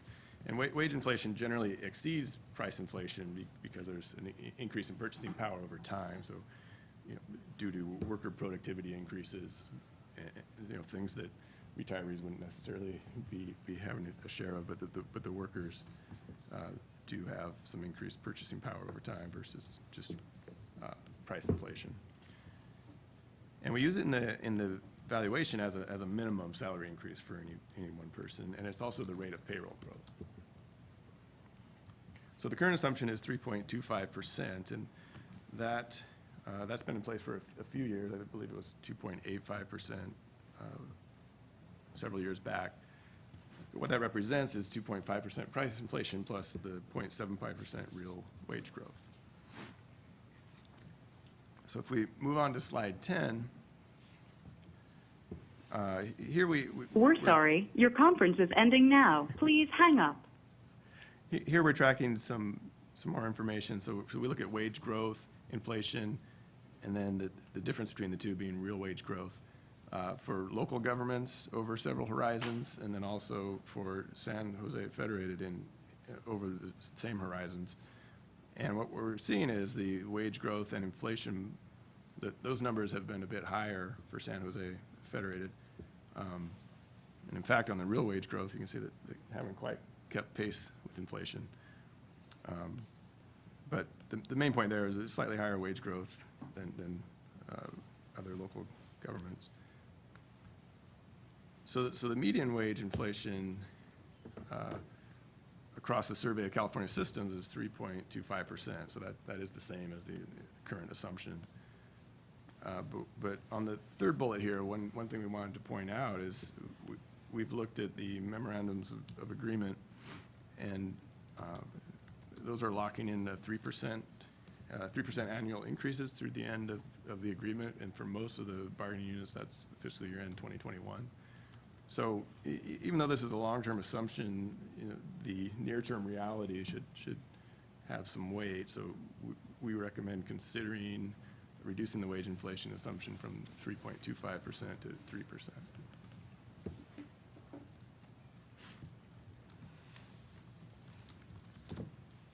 And then on slide 11, we look at the amortization payment increase rate. So this is currently 3%, so it's 25 basis points lower than the wage inflation assumption. So it's slightly more conservative than the payroll growth assumption, and that means that the payments are expected to decline slightly over time as a percent of payroll. However, if total payroll doesn't grow at 3% a year, it grows slower than that, then the payments will increase as a percentage of payroll. And we believe this assumption continues to be reasonable. It's in line with the other economic assumptions. However, if you do decide to lower the wage inflation assumption, we would want to maintain that 25 basis point margin. So this would drop to 2.75% in that case.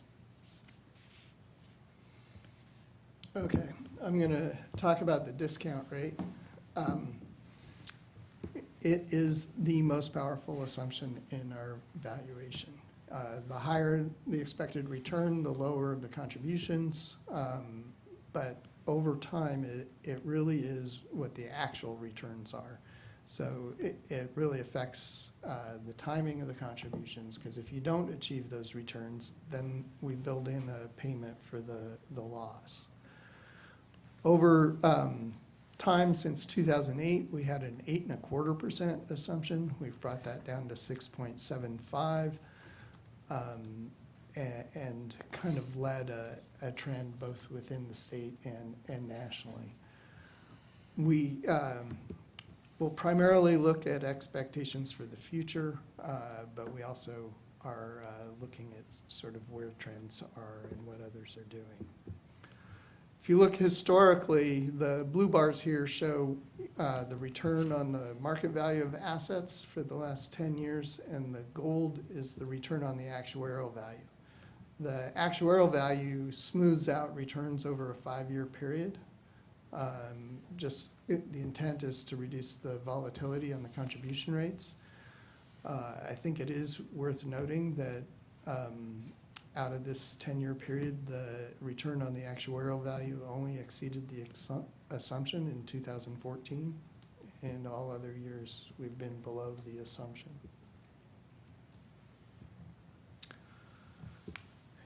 This is the distribution of returns from our survey of California systems. Looking back over the last 10 years, so the bars represent the range of assumptions and the diamond represents your assumption. So you can see that you've kind of led the trend towards lower discount rates, but starting in 2017, no longer had the lowest discount rate in the state. Now there are a couple systems down to 6.5. But we're at 6.75, still one of the lowest discount rates in the state. What's really driving this is the decline in interest rates in the broader market. And so we always like to remind people and look at this in terms of the discount rate compared to current market rates and what that implies about the level of investment risk that you have to take. So for example, back in 1995, the plan was assuming 8.25 returns, but the yield on the 10-year treasury was 6.2. So we only had to beat the yield on the 10-year treasury by a little over 200 basis points. Today, even at 6.75, the yield on the 10-year treasury at least as of June 30th, was about 2.1. So we'd have to beat the yield on the 10-year treasury by 468 basis points. So even though we've reduced the discount rate a lot, we've also had to take on more investment risk in order to still achieve that expected rate of return.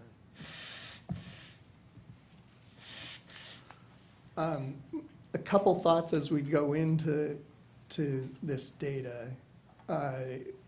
Historically, plans have set the discount rate equal to the expected rate of return.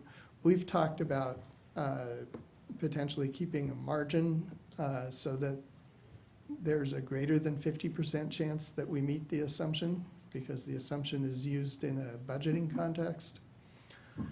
And then the other key point is that traditionally, we've said pension plans are long term, and so we only look at the long-term assumptions. But with the maturity of these plans, it's important to note that 40% approximately of the present value of the benefits we're valuing is paid out in the next 10 years, and 70% in the next 20. So we don't think you should ignore the short-term returns. We need to take those into account as well. So Makita, as they do every year, provided us their capital market assumptions, and you saw these are on the current allocation, not the allocation A that you adopted. Looking over a 10 and 20-year horizon. Their median, the median we calculated based on their raw data is 7.1 and 7.6. These are slightly different than what they showed you, and I think it's just due to rounding. We put rounded inputs in our model. Those numbers are significantly higher than what they provided last year. And so I think that's an important consideration here, and we'll talk about that. Last year, the median was 6.2 for 10 years and 7.3 for 20 years. We have in the appendix a comparison to the Horizon survey, I think they provided you a comparison to I think it was the 2018 survey. The 19 survey just came out, and we updated the comparison. So you can see how they compare to other investment consultants. But that increase is really due to the timing of when they set capital market assumptions and what the market conditions were. And so we would like to approach these expectations with a little bit of conservatism. Makita's not alone in doing this. Most of the investment consultants develop their capital market assumptions based on the markets in December. Those market conditions were quite different than they were the year before or than they are now.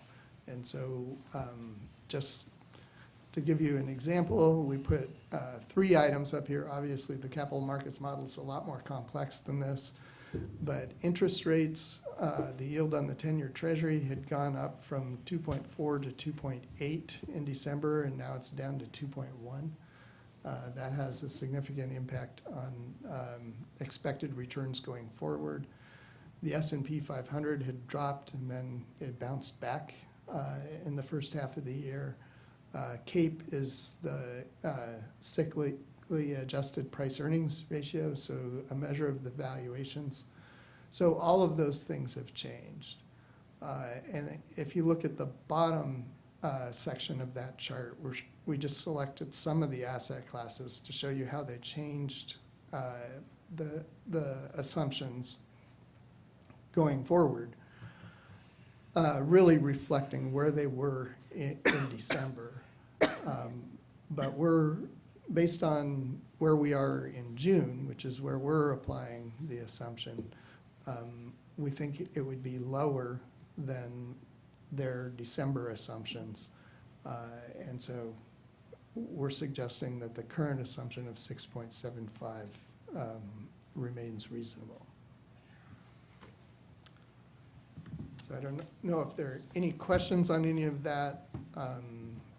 These are the decisions we're looking for ultimately, whether you make them today or next month.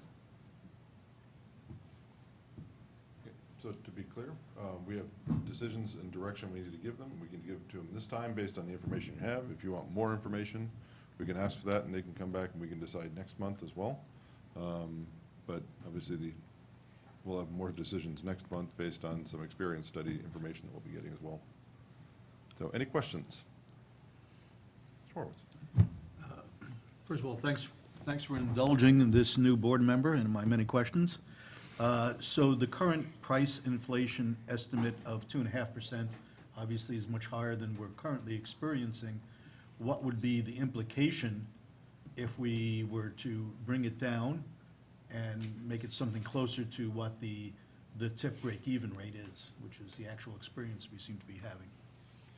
Well, the break-even inflation rate is a forecast. It's not what we're experiencing. But what we've been experiencing is, on a national basis, is certainly lower. Mm-hmm. Locally, it's been higher.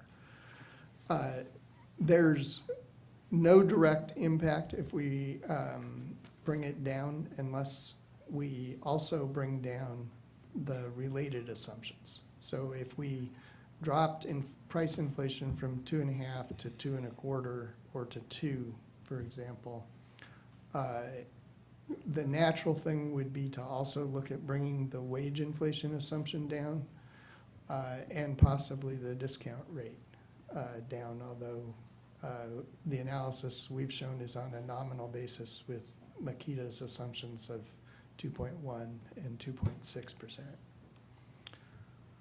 So I think, as Stephen said, price inflation is viewed as kind of the base building block for all these assumptions, but in this valuation, it doesn't have a direct impact. It primarily has an indirect impact by changing that building block. That's what I'm asking. What are the indirect impacts? Yeah. More questions? I have a question regarding amortized payment increases, that rate. What's the rationale of keeping the 25 basis points gap between that rate and then wage inflation rate? So if we match wage inflation, then our amortization payments are a level percent of pay, assuming we actually get payroll growth that matches that wage inflation. And so the rationale for having it slightly lower is to be conservative so that we expect a declining percentage of pay in the amortization payments, but that we don't, and we reduce the risk that the amortization payments actually become an increasing percent of pay because the payroll didn't grow as fast as we expected.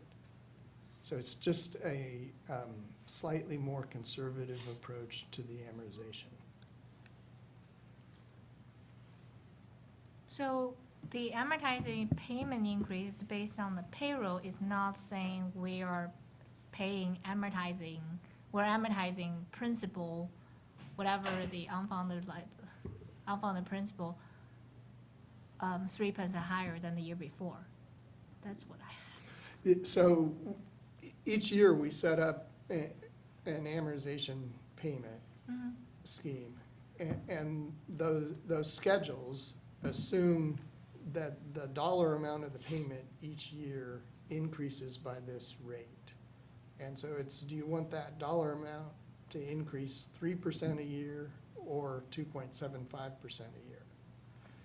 And as long as the city's revenue is growing and payroll is growing, having that increase rate works fine.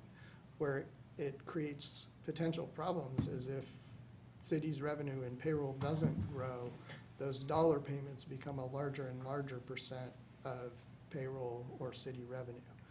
And so having it slightly below what we expect actual payroll to increase at just gives us a little bit of conservatism so that it doesn't, so those payments don't grow faster than payroll.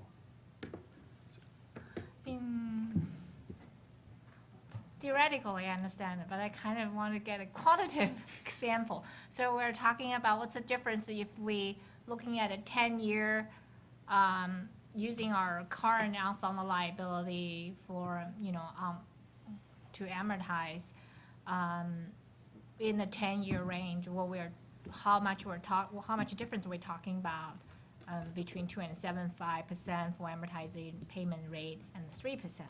So I'm trying to get some idea. Because I think it definitely cleared my misunderstanding about the relationship of amortization and payroll. There's hardly any relationship. Because the amortization is built on the previous year amortization, right? Every year, if you put it at 3%, so your year two's amortization dollar amount should be 3% higher, 3% Right. higher than year one. So I'm not so sure, even though I understand the difference in the percentage, I'm not so sure I understand I can grasp the dollar amount, the extent of the dollar amount, the impact to the city.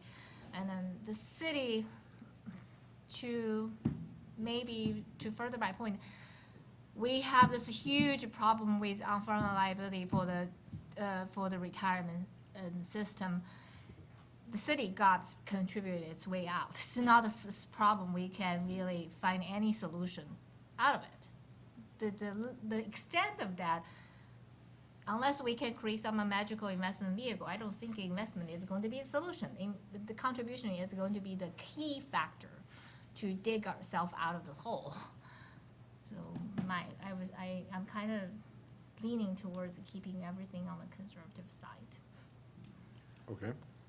Just want to say quickly, from a legal perspective, the board it can do whatever it wants in this realm, because if you had a 0% assumption, then you're basically, that's a level dollar. And a level dollar is like you pay on your house. It's just all flat. But we have case law on this subject of much more, we have case law that says you can have negative amortization. You're not even in that realm. So I just want to make sure everyone understands from a legal perspective, this is a board discretionary choice. You could go anywhere between 0 and 3. And it's just the lower you go, the more front-loaded it is, Mhm. and the higher you go, the more back-loaded it is. And so it's just a policy call at that point.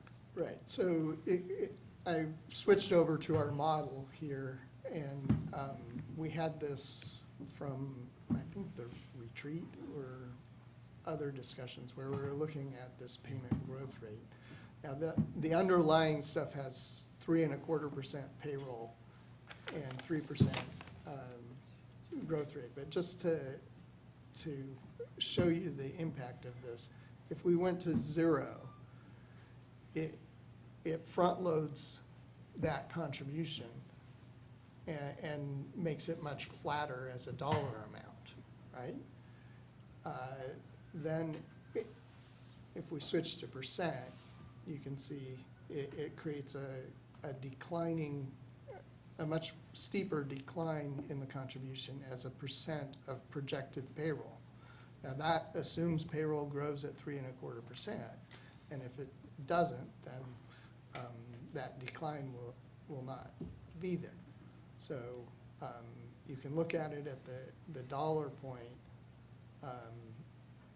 and so the difference between 3% increases or 2.75 is not huge, but we had gone down the route of saying we wanted to create that 25 basis point margin, and so we thought it made sense to keep that margin if we reduce our payroll growth assumption. So we're not really suggesting something totally different. It's just really keeping the same margin that we had before between payroll growth and the amortization.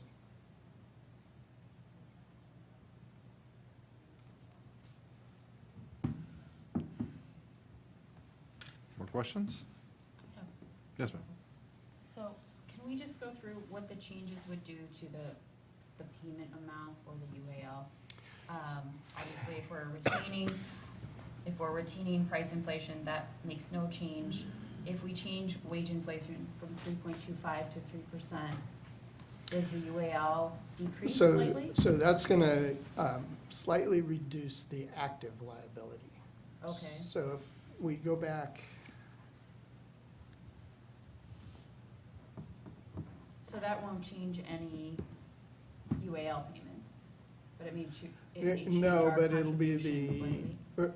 right, it may change it slightly because you get, it's just this red portion of the bar that gets affected. Right. And so it would be slightly smaller. Okay. And it will also have an impact on this normal cost rate. It'll bring it down a little bit. So we don't have those quantified yet, but that's the kind of thing that we would bring back next month if you're going forward with this. Okay, and then the amortization payment increase rate reduction, if that's right, from 3% increase to 2.75%? Right, that's what I was trying to illustrate with I this. didn't, yeah, when you changed it, It was I like a couldn't million. see. Barely one was like It's- one and one for like It's 250 or very 260. slight movement. Okay. You see that? Yeah, I was trying to, okay, I've got one bar Pick I'm one. looking at, right? Yeah, but it's compared to the red line. So oops, I put it in the wrong place.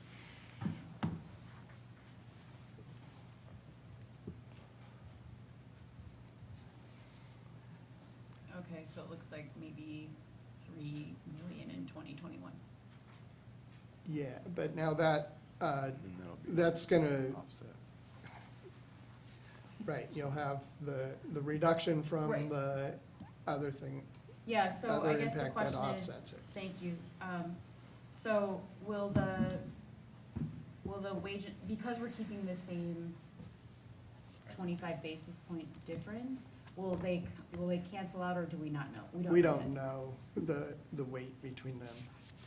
And then the other thing is we're gonna bring back the demographic assumption changes next time, which will also have an effect. Didn't we change those last year? The demographics, There was something about. I think we did one, we We did, had a the discussion on more- mortality table Yeah, last the year. mortality. mortality What does we get do, what we have been doing is adopting the latest mortality improvement scale each year. Okay. And so we're up to date on that. What we will be reviewing is what the underlying base table is before those projections. And I don't know what the impact will be, but preliminarily, there has been a new mortality study of public plans done. And so we're currently using a table from CalPERS's prior study. We will probably switch to a base table based on that public plan study, but then we modify it for your experience. So I don't, several years ago, we had a big impact when we changed the mortality assumption. I expect to change the mortality assumption, but I don't expect a big impact. And I don't even know whether it'll go up or down. Police and fire and Federated have different mortality rates. They have different mortality rates. We are doing the same thing with police and fire this year. Okay, thank you. And we'll also be looking at retirement rates and termination rates. So there's some other things that could. I'm sorry, can you speak up? We'll also be looking at retirement rates and termination rates and Yes, other okay, demographic demographics. assumptions that could it's our overall move the experience to needle. look at what we're Yeah. actually doing. We have guesses that we hold for about 5 years, and then we write them every few years with the actual experience we've had, and then reset them for a period. That's next month's activity. Thank you. So going back to this presentation, I just want to make sure I understand it correctly. In combination, both the reduction of wage inflation and the reduction of amortization payment increase will both contribute to a decrease of contribution? No, they work in opposite directions. They work in the opposite direction. So the reduction in the wage inflation rate will work towards reducing contributions, because it will affect both the normal cost and the overall unfunded liability, but only for the active piece. So it's a much more minor impact on Tier 1 in particular. On Tier 2, the normal cost impact will be a bigger piece. The amortization payment increase rate will go the other direction, but we don't know the level of magnitude compared to the other change. So I don't know how they balance out right now.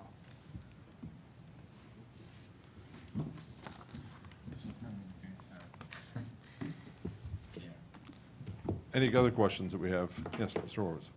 Quick question on the COLAs, page 6. It said Tier 1 COLA is fixed at 3%. I thought it was a minimum of 3% or the inflation rate if higher. Nope. No? It's just 3%. 3%, Then doesn't what matter what happens? inflation. 2007. I see. And similarly with Tier 2, equal to inflation up to a maximum. So again, if inflation is higher than 2%, it's held at 2%? Yes. Yes. And so that's one place where if we dropped our inflation assumption to 2%, we could look at adopting an assumed COLA that's below 2, because with the volatility, the average is going to be something below 2. Or we could just say, well, 2's the max, and we'll be conservative and continue with that. At a 2.5% assumption, we don't think that analysis is really worthwhile, so we would keep the assumption at 2%. Thank you. More questions? I'm gonna make a I'm gonna make a motion. Make a motion of the recommendations made by Chiron on page 19 for retaining the price inflation at 2.5, reducing the wage inflation to 3, change the real wage growth will then reduce to 0.5, and then reducing the amortization payment increases to 2.75 and retain the discount rate of 6.75. That's my motion. Is there a second? I second it. Okay, more questions, comments, deliberations?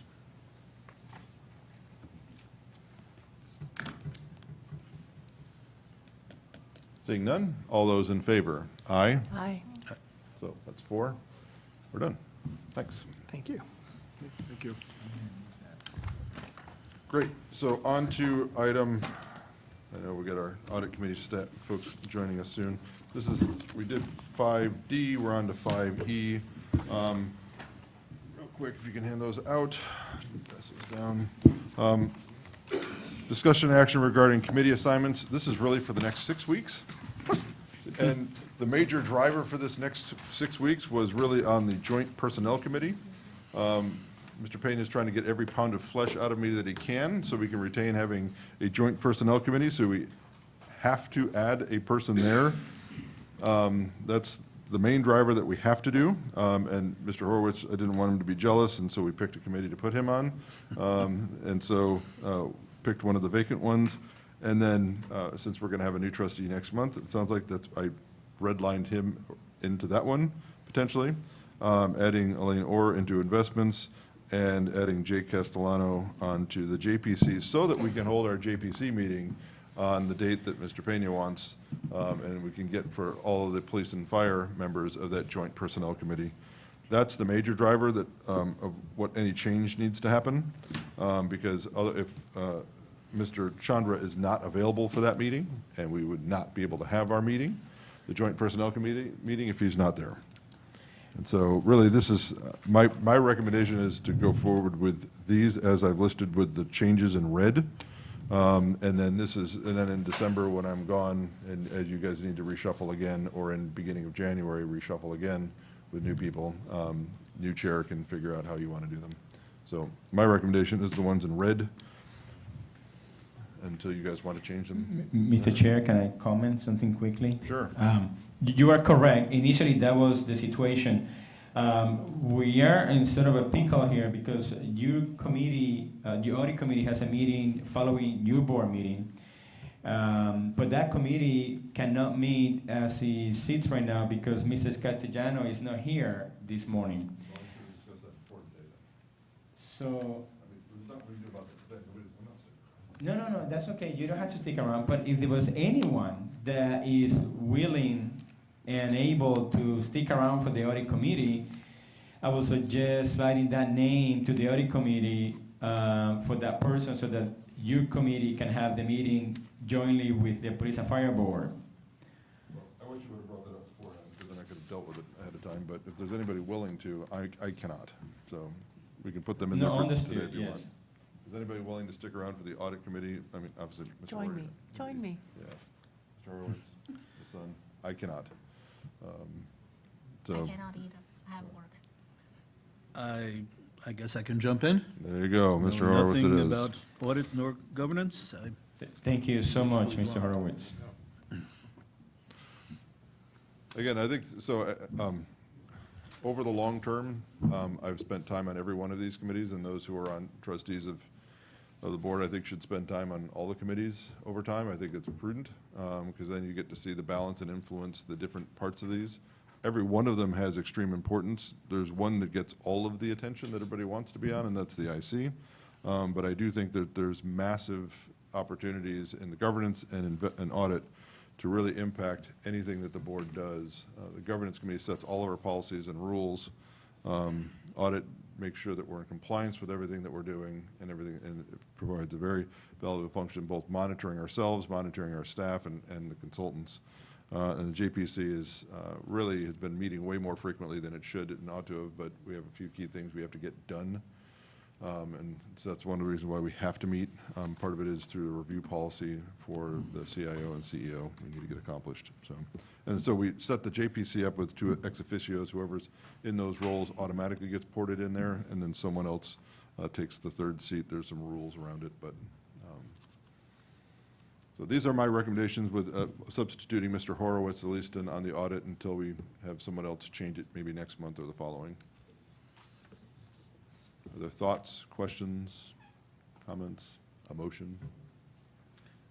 Just a quick question then, is it your intention that I not be part of the governance committee, or that I attend We both could swap meetings? that out. I don't know Okay. when the next, we could do that. We could put the new trustee appointed, so, because again, they're not appointed yet. So, okay, we'll do that. We'll put the new trustee down under the governance committee. Well, I'm just trying to And you on understand the if I'm audit committee. scheduling both The- meetings in my future, or... Yeah, I don't know when the next governance committee is due to meet. It December looks like 5th, so you're out of the loop. So there you go. Okay. You're scot-free and clear Okay. for the December 5th meeting, if we switch it out today. Any other comments? I'll make a motion to approve these assignments to these committees, as noted with Mr. Horowitz to audit, Elaine Orr to investment, the new person going to governance when they're appointed on, and Mr. Castellano on the JPC. There's a second? Second. All those in favor? Aye. Opposed? Seeing none. Super duper. Can I make a comment? So the next reshuffling of the committee assignments will be up to the new chair. That's right. Okay. That's the hope. Get this past me. Just push it over the goal line. This is 5F, discussion on city resolution endorsing the declaration of climate emergency by the city council. How's it going? More fun for us.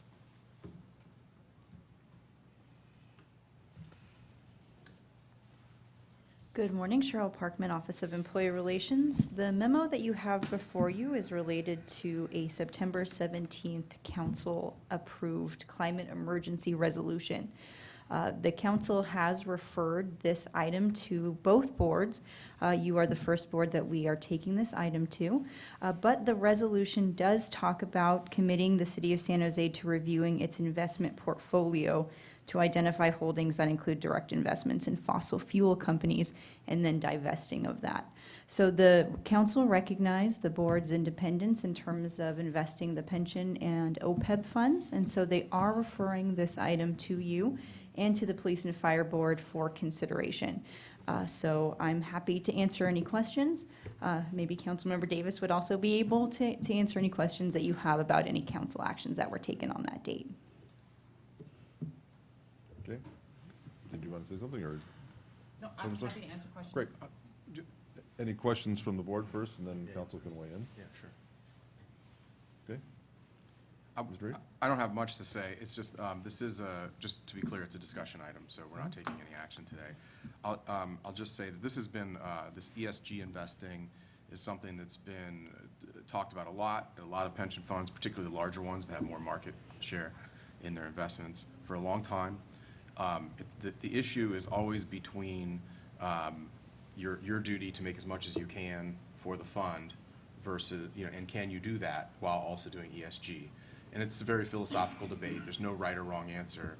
And depending upon who's in the White House, the guidance from the executive branch of our government swings back and forth. So the Bush administration was kind of pushing back against it. The Obama administration was sort of pushing for it. Trump is now sort of pushing back against it. He issued an executive order about 6 months ago. The Department of Labor, I think, was supposed to come out with some report right around now. I was searching for it today. I'm not seeing it. So really, that's a long way of saying is that if this is something you're interested in, it is, as they've acknowledged, it's clearly this board's responsibility. They're not, you don't have to do ESG investing. It's a question of your interest level, and certainly you can take the city's resolution into account. If you want to do that, it's something you would just direct, staff can come back. Harvey's very familiar with this. He's done a lot of work on this for a lot of pension funds. If you want to have a presentation from Harvey, he could give it. Beyond that, there's no action today, so it's just a question of how much you want to do today in terms of giving direction to staff. Ms. Pauline? Yeah, so just so the full board knows, we've actually done 2 study sessions for the investment committee on ESG investing, just this year, this calendar year. Just wanted to add that ESG investing is actually a lot more than just climate Yeah. change. So I just wanted to make sure that that's understood. Yeah, well, it stands for environmental, social, and And governance. governance, And yes. governance, so a lot of Understood. times it's governance, actually. Yes. That CalPERS had a big governance program Yes, for they do. many years. That's correct. So, sounds like we should have, so my recommendation is that we do bring in some education pieces into the full board on this, and so the board can make active decisions on it. based on the prior note that November is going to be pretty hellacious as far as their schedule, that possibly December or January would be good times to queue up Mr.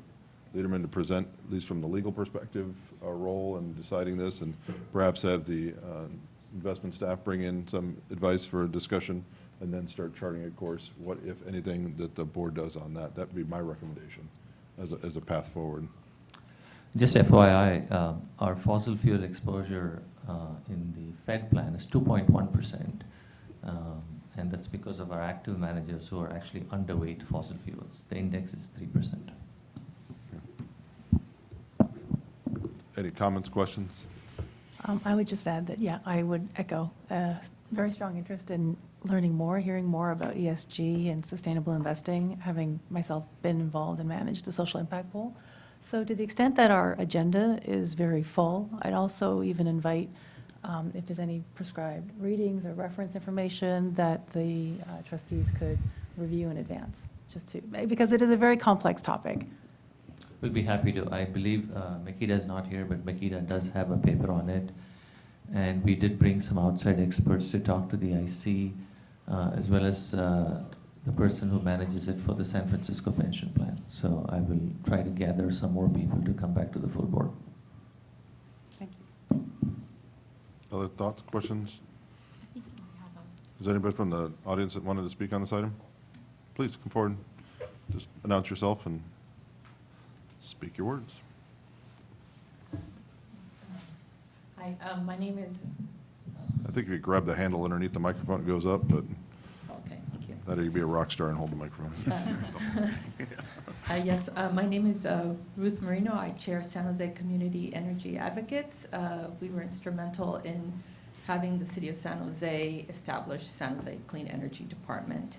We're very interested in reducing greenhouse gas emissions, and we've submitted a letter to you today, and basically talks about what the University of California did, and we think that this is something that you should look at for both environmental and financial reasons. And I'm also Federated retiree.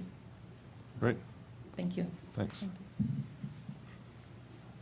Any other comments or questions? So we have direction. I think we'll leave it up to the staff and come back, see whether it's December, January, what that right time frame is.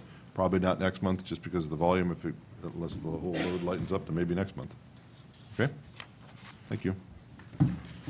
All right, a few more items, and then on to the audit committee. So under committee reports, I see oral update from the chair. He's not present. And you have the minutes, and we haven't met since the last time we had a board meeting. We have the minutes from May 28th to receive and file.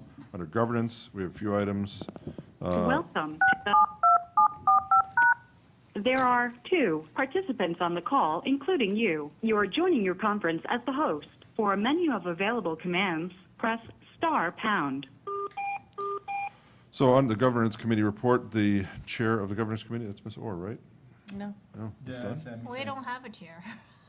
Well, would anyone like to provide it? It was Mr. Armstrong that was a chair. Would anyone like to provide an update on this? Or would you like to just go through the items? I can. The reason we have to go through the items, Mr. Chair, is because we couldn't have the meeting last time. Okay. Because there wasn't a quorum. So I actually asked Tom to join us so he can lead us through the, hopefully short discussion on the governance items that we couldn't discuss at the joint committee with police and fire. Perfect. We have a B. We have the approval of minutes of November 26, 2018's joint governance committee meeting for the Federated City Employees Retirement System and Police and Fire Retirement Plan. Though some of us weren't present, I'll move approval of those minutes. Is there a second? Second. All those in favor? Aye. Opposed?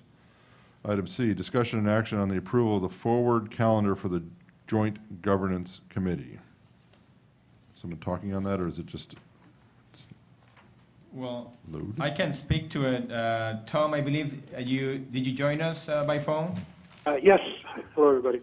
Yes, so we are on item 6.2C, the approval for the forward calendar.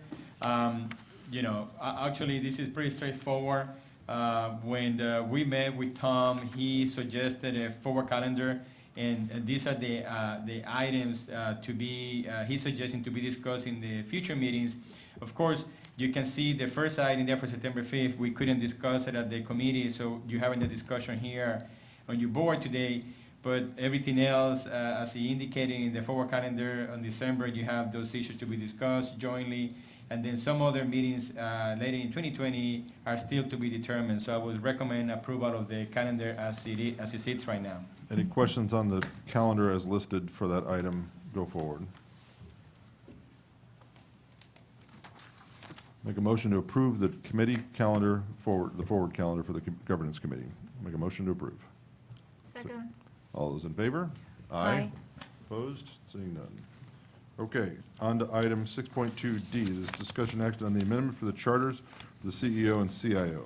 Yeah, Mr. Chair, I will then delegate items D and E to Tom so he can take the board through the basis and the recommendations on those items. Tom? Let's take it one at a time, Tom. Let's go CIO and CEO first. I'm sorry, I couldn't hear that. So I'm asking, I'm telling the board that I'm asking you to lead the discussion on item 6.2D dealing with the CEO and CAO charters. Okay, terrific. Thank you. So the purpose of these updates is simply to align the charters with those of the TNF board and or to update the charters to reflect recent changes that the board has made to the investment policy statement, whereby the board has delegated greater authority to the CIO. So I'll begin with the CEO charter. There's really only one minor change that needs to be addressed. It's on page 6, paragraph 37, and we just sharpened up the language there to make it clear that the CEO's authority to enter into contracts is limited to $50,000 in the value over the term of the contract. So if a contract extends over a couple of years or 3 years, and it adds up to $50,000 or more, that would require board approval. And then we made a few other clarifications later in the paragraph. So that's really the only change we're suggesting to this document, and you'll see this again reflected in the vendor selection policy, which is coming later. Okay, let's hold on that. Let's see if there's any questions on the CEO charter as it's listed with those revisions from the trustees. Okay, seeing none, go on to the CIO, please, Tom. The CIO charter, most of these changes are intended to, again, reflect the delegation of the greater delegation of authority or expanded delegation of authority to the CIO, in particular regarding the appointment of the general investment consultant, the manager research consultants, and investment managers. So I'll just focus on those issues because those are really the substantive changes. They begin on page 2, towards the bottom, paragraph 10. The CIO will continue to advise the investment committee regarding the appointment and termination of the general investment consultant to assist in the asset allocation process. So that's the consultant, the general consultant, which is focused on the asset allocation process, will continue to be approved by the board with the advice of the CIO. Paragraph 11 is new. It's not new, but again, it's just reflecting changes to the IPS. The board has delegated to the CIO the authority to select and terminate investment consultants, to assist in the selection, retention, evaluation, and termination of investment managers. And there's additional language. And then the very last sentence in that paragraph reads, the CIO, however, shall obtain board approval of all contracts with investment consultants. So the board has granted the CIO the authority to select and terminate investment consultants for manager research purposes, but the contract will continue to go to the board for approval, the thinking being that the board still wanted to maintain oversight on consulting fees and costs. And then paragraph 12, very important, as a result of the work earlier in the year, the board has delegated to the CIO the authority to select and terminate investment managers, subject to constraints and parameters contained in the investment policy statement. So these are the material changes. They're reflected in the investment policy statement. We just wanted to get them reflected in the CIO charter as well. The other changes are fairly minor in the document. Okay, any questions about the CIO charter modifications? Okay, why don't we take those first? I'll entertain a motion on the modifications to the CEO and CIO charters. Motion to approve the modification to the CEO and CIO charters. Is there a second? Seconded? All those in favor? Aye. Opposed? Seeing none? Great. Tom, keep rolling. Okay, so the next policy, again, we're trying to align the policies with the PNF board where possible and where appropriate, is the board communications policy. This is the only policy that contains a substantive change for your consideration, or at least a substantive issue. It relates to the role of the spokesperson on page 1, paragraph 3. And I have to apologize in preparing this. We accidentally deleted your current policy language, so you don't have that in front of you. So I'm going to read that out to you now. So it should be there, but it was deleted accidentally. So Tom, just to be clear, this is paragraph 3. Okay, good. Go ahead. The board chair will serve as spokesperson for the system or may designate another individual to serve as spokesperson on specified matters. That's your current language. The PNF board has always used the CEO and the general counsel as their spokesperson, and they've tweaked the language a bit. It now reads, and you can see it there in paragraph 3 in front of you. It says, PNF says the following: the CEO or his or her designee and or the board's general counsel will serve as spokesperson for the board depending on what the timing or context dictate. This is one of the few significant differences between the board governance manuals of your board, Federated, and the PNF board. And again, in an effort to try to align these boards, we wanted to just raise the question. We weren't able to discuss it at the governance committee level. So we thought we'd bring it up to the full board. I think the difference was that you historically have had a long-serving board chair, and perhaps the board was comfortable for that reason, having the board chair as the spokesperson. PNF has alternated its chair just about every year, and perhaps that's why they delegated to the CEO and the general counsel. We just wanted to raise the issue for the board to consider whether or not you would entertain moving to the PNF model for consistency, or whether you wish to continue deviating on this issue and having the board chair serve as the spokesperson for the system. So the reason why I the reason why I pushed it the way it wasn't because of my position or me being there, is because I think the CEO, as we were working it, the CEO would work for the board, and it's easier for, how does the CEO delegate to the board chair when technically the CEO works for the board? I always thought it'd be logical to reverse that relationship. And quite honestly, I didn't want to be, sometimes you can hide behind it as spokesperson, like hide behind our decisions and conversation. And it's like, look, we're here deciding these things. I'm not going to inflict that on somebody else to kind of pony up and answer all the questions just because they're hard. And so I've always thought that the board chair, and again, not Matt, but the board chair should be the one. And if, routinely, Roberto hands those communications on things as we talk about it. I look, can you handle that? And so it's delegated routinely, but when it gets to issues with members' relationships or things like that, that I think the board, as we talked about, is our fiduciary responsibility. To whom we're responsible, I think at times that you need to be able to stand there and take it too, and not just hide behind the CEO, which I think sometimes can happen. But at times, it's like having the general counsel talk to perhaps the city's council on things makes good sense. And so those differentiations were important to me as I pushed for these things a long time ago. That was my opinion, and still retains my opinion, but remains my opinion, but this will be your policy going forward, what makes most sense to you. I agree with your opinion. Let's keep the language as it was. I suppose just in my experience, I just observed that it's either the CEO or often the CIO who's speaking on on behalf. But that's that's sort of just general, media perhaps. So.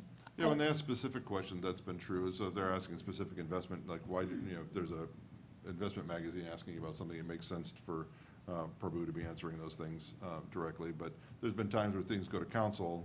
All have gone with Roberto to make statements on behalf of the board and represent the board in those conversations. Again, I also sometimes it puts him in a bad situation where I think it's like we're the ones saying, I'm not just going to send him off to give bad news. It's kind of wimpy in my mind. It's like, I don't, though he's perfectly willing and has done it many times, but I also don't like putting him in that situation by default. And I also just think the way that the relationship is set up, that how does the CEO delegate it to a board member to do? in the current relationship. And is this language for PNF existing, or are they proposing changes as well? Are we trying to align? Is that Yeah, we're one of the trying to goals? align. This particular one is the language that Police and Fire has, and so it was provided here to you board, so you would consider it. But there's no proposal as to what the alignment language would be for both? No, boards? the idea was that you realign to this language, but it sounds like the board is considering keeping the current approach, which is perfectly fine. I think on a, in a general basis, it's easier and better that boards align on their policies and procedures or charters so that it's more clear to staff. Yeah, you don't- But I certainly understand and the explanation by the chair, and he is completely right. In the past, he's been there in difficult situations to speak on behalf of the board. And I think if I understood him correctly, I think in most cases, when that's not the case, he would have just let the CEO or the CIO address whatever issues need to be addressed, whether it's the media or it's the city council. But he wanted to have that flexibility so that in situations that he thought the chair should be the one speaking, they can do that, which I'm fine with that as well. But as he indicated, he's not going to be the chair after November. So the question is, does your board want to continue that approach, or do you want to be aligned with the police and fire language? That's the question. Or do something different. Or do something different, and then we have to go to police and fire and see if they want to align to whatever you decide. It's up to them whether they want to line, but I do agree that the CEO and CIO work for the board. The delegation should have coming from the board to the staff instead of having the staff going to the board. So I think it, and you know, in many cases, we probably will ask the CIO and the CEO to speak on behalf of the office, but that will be the delegation provided by the chair. So I would support keep the language as it was. I'm just curious, the current language does seem to make more sense with the board chair and his or her designate. Did police and fire explicitly exclude the idea of complying with the language we have for Federated? They objected to that? Well, as I'm looking at the chair for Police and Fire Committee, I believe Police and Fire's approach is that they, in most cases, they rely on the CEO or the CIO to communicate. And let me just make a statement, because I think the chair is completely right on the Federated side. I think in most cases, in the examples that he was referring to, in most cases, he's thinking about the city council. You know, I don't want to speak for him. I think Police and Fire is thinking more on media statements. And from the media standpoint, of media statements, it makes a lot more sense to have the CEO, because, you know, the board chair is not always available, and, you know, the media may reach out to staff, and we don't have the time to be reaching out to the board or the vice chair to find out exactly what is the communication they want to be making. So I think from that standpoint, which I think that's what Police and Fire is coming from, they have the CEO as the spokesperson, or you know, in this, if it's an investment issue, it will be the CIO. Well, and let's not overplay this. I mean, the number of times I've had to do things is minimal, and That's true. most of it's been by choice. And so, mostly because I wanted to represent the board rather than force staff to do it. But it's not like this is like every week, every day occurrence this is happening. So, you know, the decision you make either way will be fine. Because knowing this CEO, if it's delegated to him, he's gonna coordinate with whoever's chair and tell him what's going on, tell him or her what's going on. So that's, you know, knowing the nature of how it actually, who I witnessed how it happens with PNF, if you chose PNF's language, the chair's gonna know what's going on and have a chance to influence what the CEO says. So, let's be real. Yeah, you can So- designate back to each other Yeah, if you yeah. wanted to. Yes. So, again, that's why I'd rather one of you choose how you wanna do it, because I won't be here to influence it or deal with it. So may I suggest, Mr. Chair, if you want to leave it the way it is, to, instead of having the board chair or his or her designee, maybe the board chair, or his or her designee, or the CEO or board or general counsel. That way you also have the CEO there, so the board chair and CEO can over-coordinate, but it's only a situation where the CEO is actually designating the board chair, because you're correct, the CEO do report to the board. I think the CEO can be the designee of the chair. I don't support any change. Just leave the language as it is. All right. Is that a motion? Well, I motion to approve, to keep the language as is in the Okay. charter. So no change there, but we do have changes later on. Sorry, Tom, do Yeah. you want to look at 18 to make sure, because we would make a motion on 18 to modify Yeah, that one? the change on 18 was just really cosmetic to just match the language in the PNF policy. 18A, Yes. we just moved the language nor give the impression they are communicating. So. I have no problem with that change. So it's- I move to approve that change. Okay, so there's a 18A. motion to change the language as noted on line 18, but retain the spokesperson language.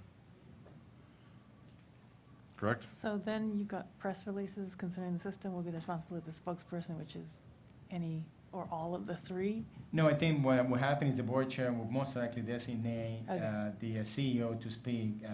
Again, my only issue is there are situations where the media wants quick attention, and I think in that situation, the CEO is gonna have to contact the board chair and get some direction at that point. Although there might be situations where, you know, the CEO may feel comfortable enough to go ahead and communicate on behalf of So the the way board chairs can actively deal with this is, you know, when they take their role, they could say, look, when these things come in, you can deal with them directly. You Yes. delegate at the beginning of their term and make clear decision then, as opposed to case by case, which would be futile most times. Yes. So that would be the efficient way to deal with it, but I've got along fine, so Yeah. it's not, there's been no stepping on toes or rolls in my mind. So keeping it the same doesn't hurt, as long as the chair coordinates closely with the CEO, and this CEO coordinates very closely with this chair, so. Are you clear, Tom, on what the motion is?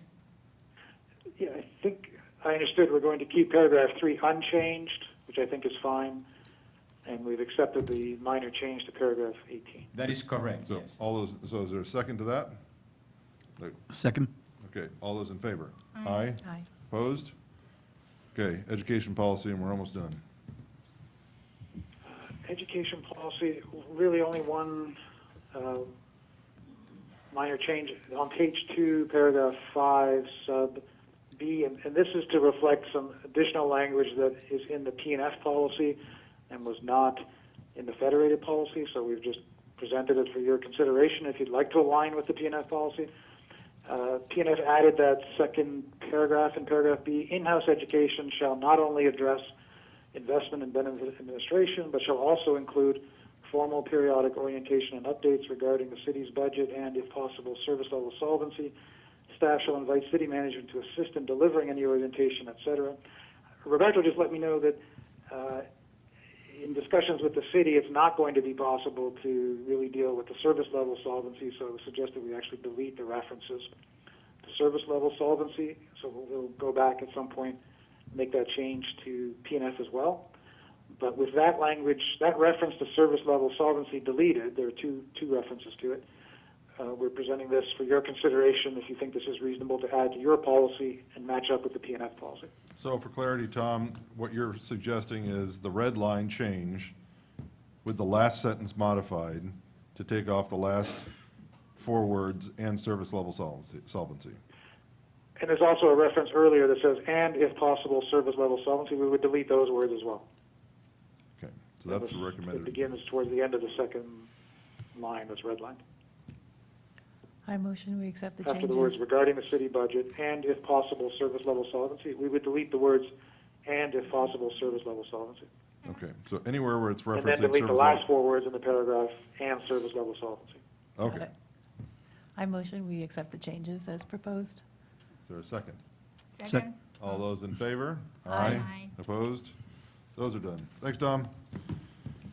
Vendor selection. Oh, Next vendor is, selection, one more. Final policy. Over eager. Well, There's a vendor selection. Policy in vendor selection.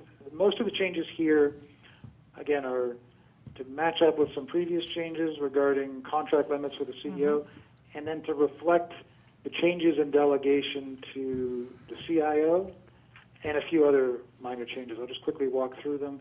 Page 1, paragraph 8, we have added that language from the CEO charter just to match up. about the limits on the CEO's authority up to $50,000. So that's, you've already approved that in the CEO charter. We're just reflecting it here. And then we go into the appendix, or really the heart of the policy, which is the table, which lays out the different responsibilities in vendor selection. And I'll just focus on I think the most important ones, which resulted from the changes in the delegation authority to the CIO. That involves, if you look on the first page of the table, the third row from the bottom, general investment consultant, you'll see we've made some changes there. Under the recommend column, you see that the CIO advises the investment committee and the IC recommends the general investment consultant to the board. The board continues to approve. The next row we've added this new concept or new type of consultant, or a greater distinction, investment consultants for manager research purposes. This is a brand new row. Staff is doing all the work, and the CIO, under the appoint terminate column, is now authorized to make those selection decisions with, again, the contracts to be approved by the board. And this is reflected in the CIO charter, so there's nothing new here. The other important change is on the top of the next page of the chart, investment managers. Again, this is reflected in the investment policy statement, the CIO charter, and now in this policy. It simply says, if you look under the far right column, that the CIO now has the authority to approve and terminate investment managers with the concurrence of the investment consultant.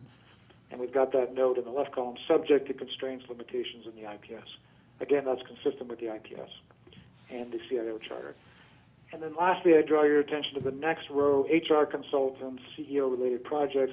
The Joint Personnel Committee didn't exist when this policy was first developed, so we've now added the Joint Personnel Committee making the recommendations to the board if you were to ever hire an HR consultant in connection with the CEO.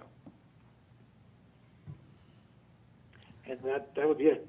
So Tom, quick question on the table one, the first page on actuarial auditor.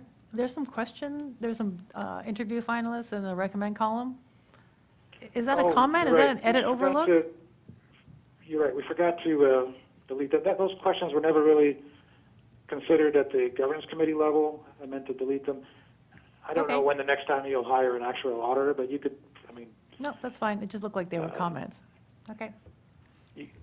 You can make that decision then, or leave it as is, or you could consider delegating this to staff to interview finalists and make a recommendation. The P&S has just left it unchanged, so it has not been delegated to staff in connection with the actuarial auditor. Okay, more questions? Is there a motion on the proposed changes? A motion to approve the proposed changes? Is there a second? Second. All those in favor? Aye. Opposed? Just to be clear, are we leaving the actuarial auditor row the same then, unchanged? Yes, Yeah, take out those unchanged. questions. Right, okay. Great, that does it, everybody. Thanks, Tom. Thank you, Tom. Thanks very much, everybody. Thanks. Have a great day, bye-bye. Bye. Okay, audit committee, you're meeting later? As soon as I can get this over with. 6.4 JPC, we're meeting 2 weeks from now. And Chandra is the chair for us, but so there's minutes for note and file there, receive and file. We have education and training, the Cortex calipers and so forth. If you're interested, future agenda items. Seeing none, public retiree comments. We're adjourned. Thank you.